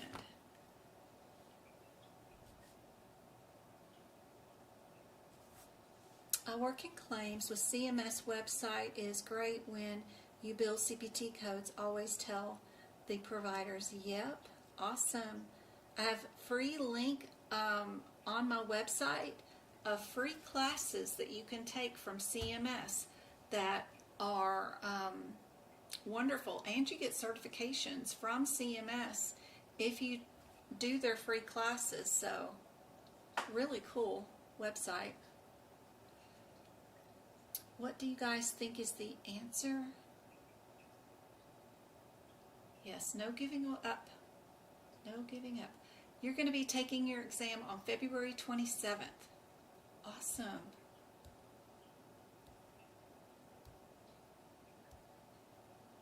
There's payment indicators on the last question. Where's my HitPix book? Where's HitPix?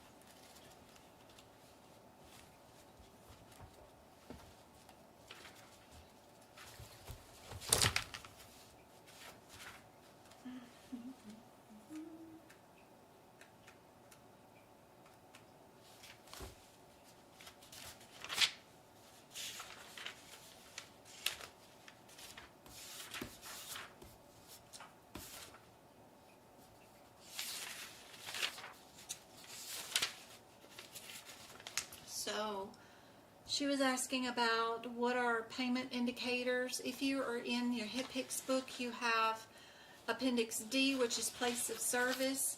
You have type of services codes, which are also in this area. You have Appendix E, which are aapc status indicators.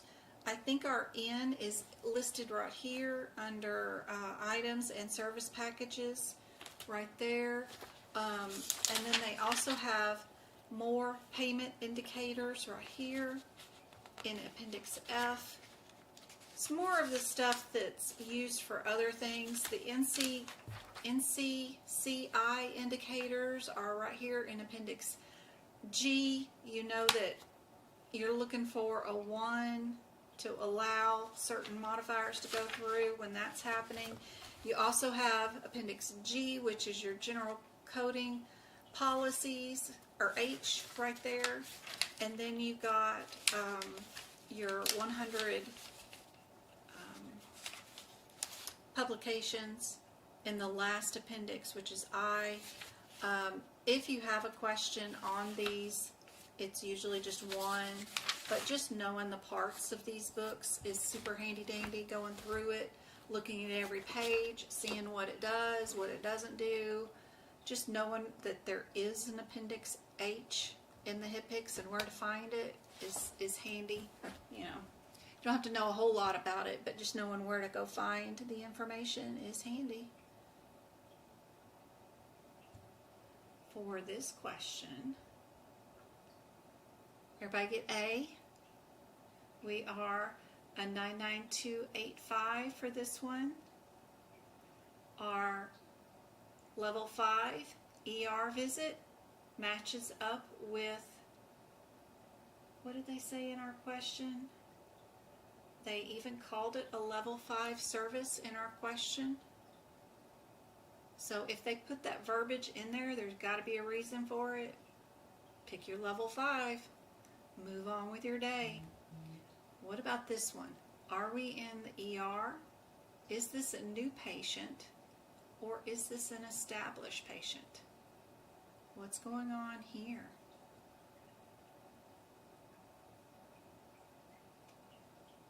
You're welcome. There is so much they don't even touch on. She said that she was in the last chapter of her course and these weren't even touched on.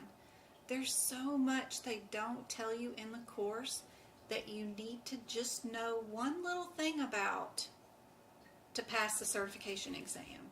Like, we did so much. We did J codes and we did G codes for the certification course, right? But you never even looked back there to see what Appendix F was. You know, what are payment indicators? And that there's a list back there of them that you might need to know where they're at for the certification exam. I really do hate the way they write some of these courses. But the courses are not built from the certification point of view.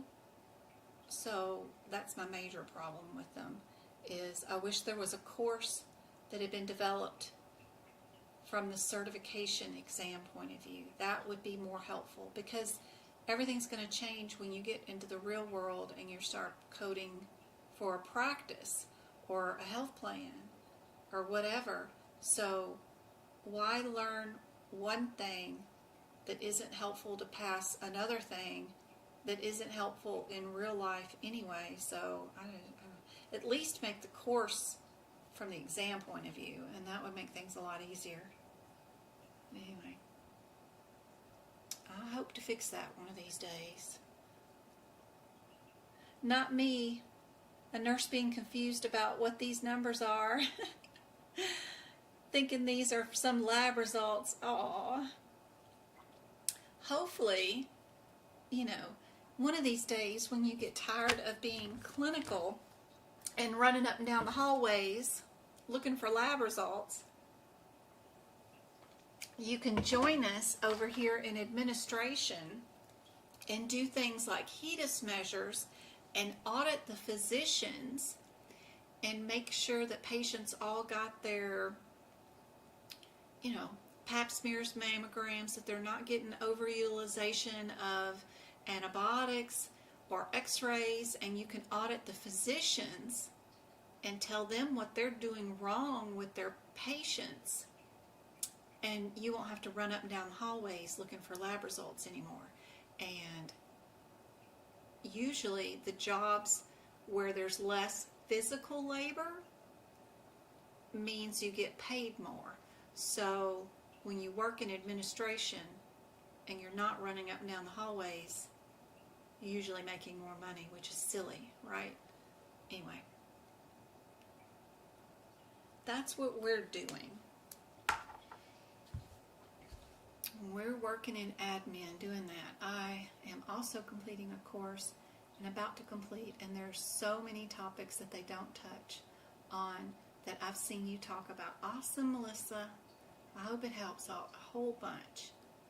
All right, guys.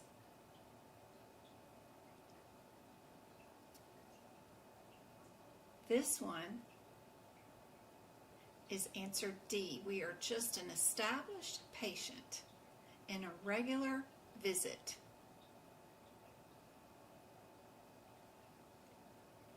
They are seeing their physician in an outpatient clinic, and since we do not know whether this patient is established or new, they don't tell us.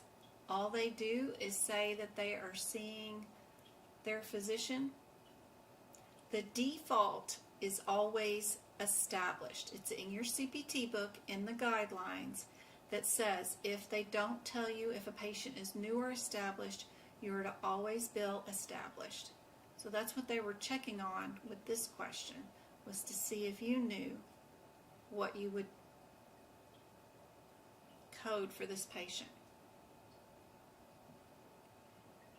There's your classifications of the E&M visit. This is where it would be, if you happen to have that CPT book, where the answer would be. Anybody know what this vocabulary word means? And would that mean that we're inserting in the upper and lower, or right and left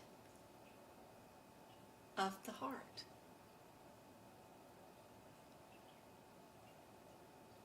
I do have help on CRC. Absolutely. If you go to my website, medicalcodingbyjen.com,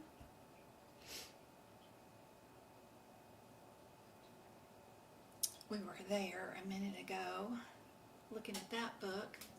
Let's go here and go here to my website, medicalcodingbyjen.com. I have a whole tab over here that's called CRC, Bonus Practice Area CRC Risk Adjustment. When you join that membership, I think it's like $8, you get all of these bonus PDFs that you can instantly download, which are the current mapping of the ICD-10 codes, ton of stuff. But you also get bonus practice questions that you can do for CRC, all these other areas and sheets that I have for CRC. All these practice questions are for CRC certification exam. Super helpful.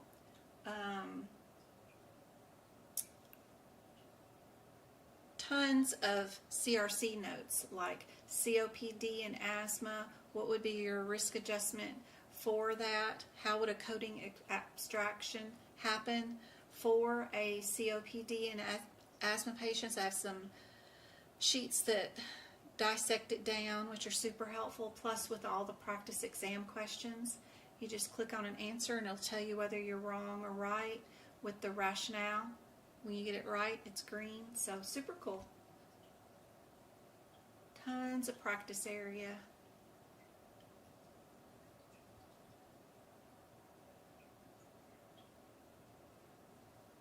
This question.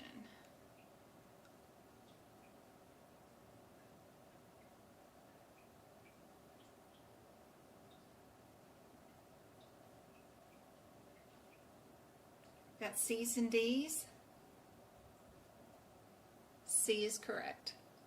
This is in your AAPC ICD-10 book. If you're in the 2024, it's around page 240. It's right underneath the description of a pacemaker and a defibrillator, and they talk about what part of the heart they're putting those leads in. I tell you, that ICD-10 book has a ton of anatomy in it. Which of the following anatomic structure anchors muscle to the bone?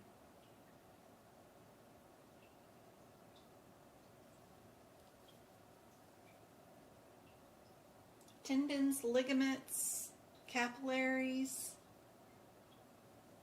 cartilage, what does it?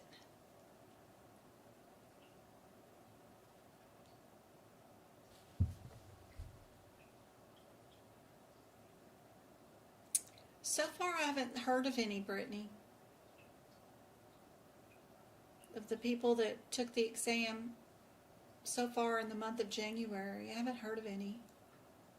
I do have a document in my store that will turn your 2024 books into a 2025 book. You can go in there and just write in the new codes and X out the old deleted codes. I've done all the work for you. I have it all typed out so you know what to write on what page. That way you don't have to buy new manuals. You can actually turn them into 2025 books. That way, if you do take it and they do ask you a question about a new code, you'll have it in there.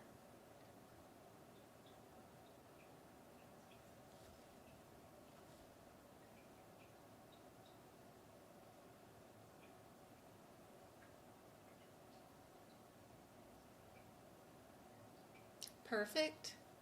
It is tendons. All right. If we're doing abdominal aortas and we're doing the right common femoral access, appendix L,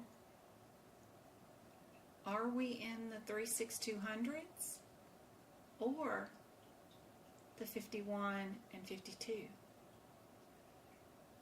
Would we be doing 2 procedures, 3 procedures, or just 1?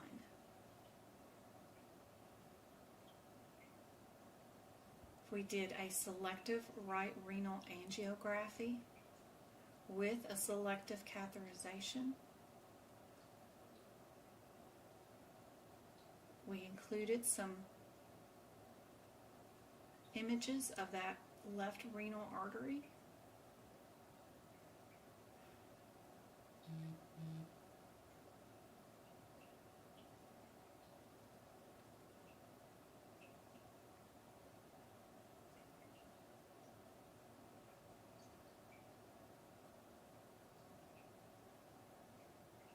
Correct, Walters.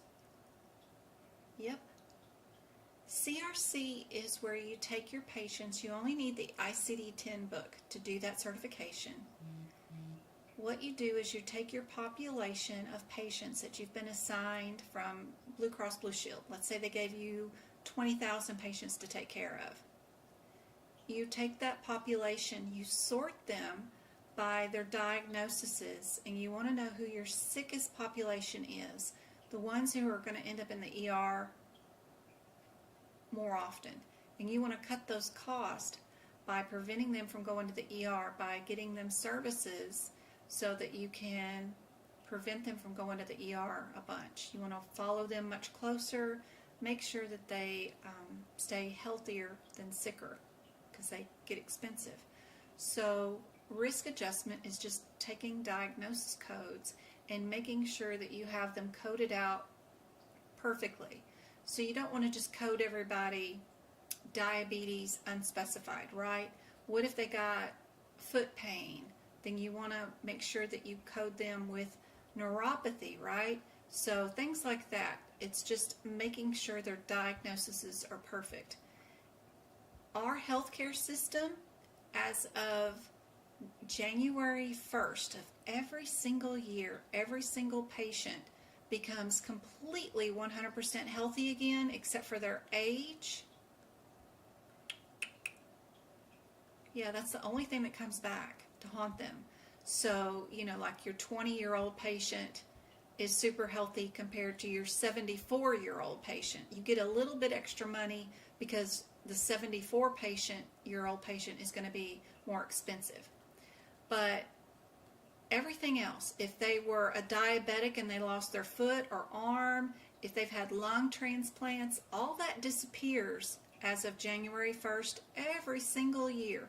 The health plans get rid of everything that we've ever known about a patient, and everybody is super healthy again. With CRC, you're going back into the patient's chart, you're finding all of your amputees, all of your lung transplants, and you're making sure those patients come in and get seen once a year so that you can document all that's wrong with them again, so you can get extra payment for your sickest patients, because you're having to send them for referrals and this, that, and the other thing. So that's why doctors are always like, you got to come in, because everybody assumes your leg grew back on January 1st, and the insurance company won't believe anybody that it didn't grow back unless they see you once again every year, and then the doctor actually lays eyes on you and documents, yeah, that leg's gone, and puts it in. It's silly, right? So that's what CRC is, and that's a certification you can get that does not come with an apprenticeship, that comes with full accreditation, that you can get a job and help providers document their leg is still gone, that kind of stuff.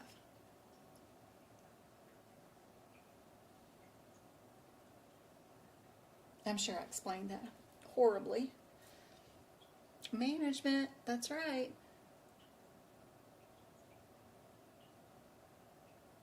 Are you doing another live for CPC next week? I'm having trouble with time management. Yeah, I do lives 3 days a week, hopefully. Usually I try to do them Monday, Wednesdays, and Fridays here on TikTok and YouTube. And I have been doing them since 2019. So I have all of the replays of all of my live lessons on YouTube for you in order of when they were, with the date on them, so that you can go back and rewatch the old ones if you want. today I happen to be doing it on Thursday because my kid had a basketball game yesterday. And I will be back definitely on Monday, February the 3rd at 5 o'clock. I've already got the link up on the YouTube channel for that. I don't think I'll be live on Friday. I'm supposed to be traveling down to Tucson for cheer practice for the high school student. We have a competition on Saturday near Goodyear, Arizona, so I'll be down there for that. But yep, I like to go live all the time. Love to teach for free.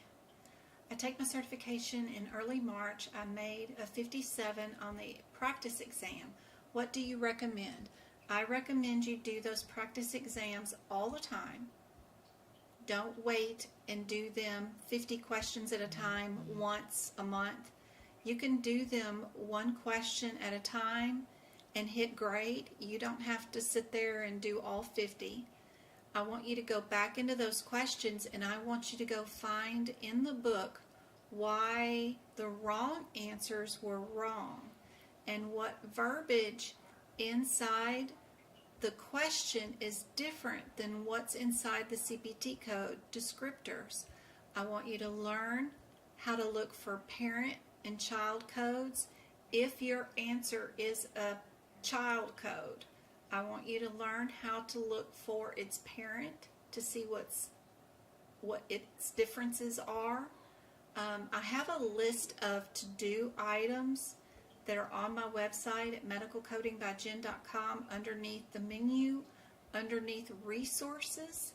Go there. There's a tab called CPT Book Prep. Go do all the stuff that I've asked you to do there. That is super, super helpful.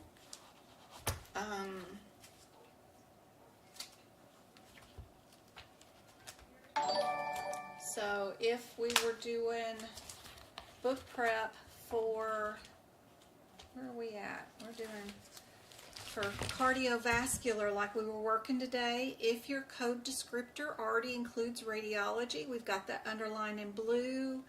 If you've got any do nots, we've got those underlined in red. Anything that's non-coronary, I have those purple highlighted. Hold on, what?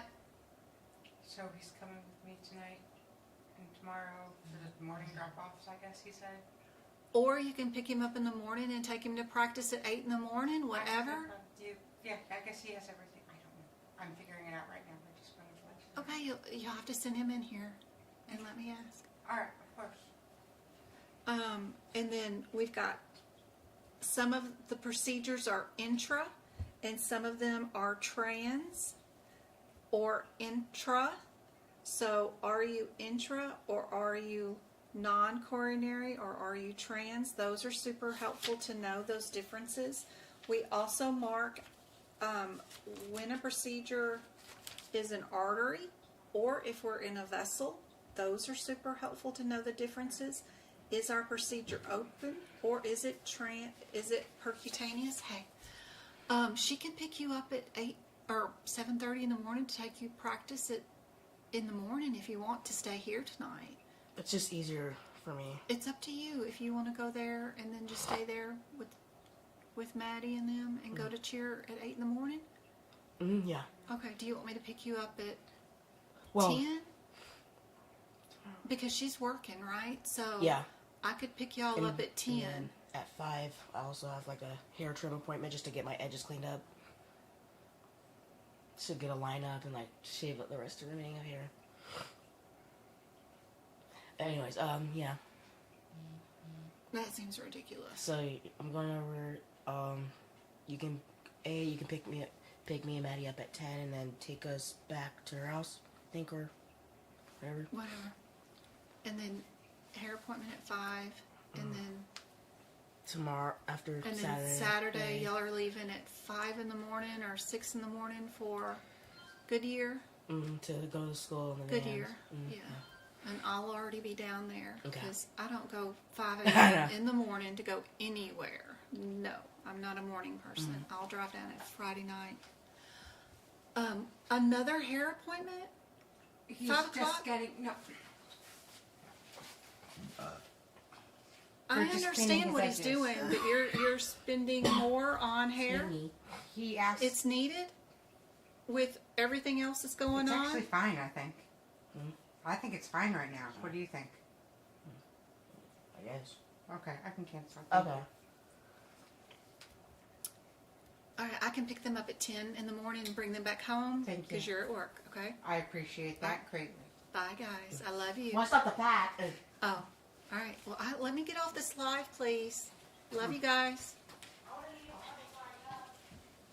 Travis having to pack and go to cheer practice and all this stuff, and I got people here, so I'm gonna go. I hope this was super helpful. I do have all the list of everything that you guys need to do in your book that will help you out during your certification exam. That list is available on my website, completely free. You can just go through the book and write down your differences. Everything that I know right here on this page, like this is all tricuspid, and then we've got mitral valve. So if the differences between A and B and C and D, the first thing I'm going to do is go look for what's highlighted, differences in the question. It is super handy dandy to get this stuff done beforehand, and then just having your one-word differences between your questions. It's great. It's perfect. Helps out so much during the exam. That way you don't have to remember anything, and it's all done for you ahead of time. You can just pick out your one-word differences, look for that in the question, and move on to the next question. Makes things a whole lot easier. But I will see you guys definitely back on Monday. We'll do more practice exam questions. Let's go look at our answer real quick to the last question that we had. This one was C. Did everybody get C for this one? The terms that we had to look for was, were we selective or non-selective? If we're non-selective, we stick and poke and stay where we go into. If we are selective, then that means we start out at one area and we move to another vein or artery, right?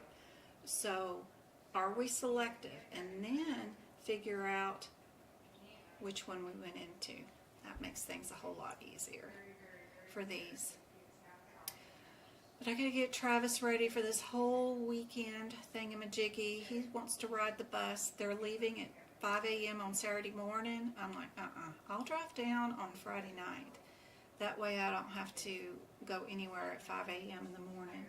They expect them to drive on Saturday at 5 a.m., get there at noon, do the performance, and then they're all going to drive back on Saturday night.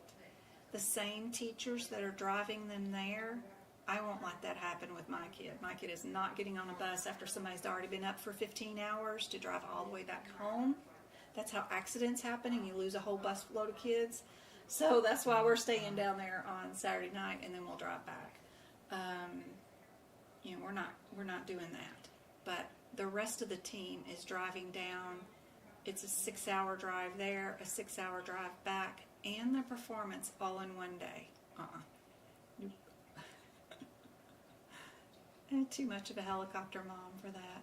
I'll let him ride down there with them. That's fine. First thing in the morning.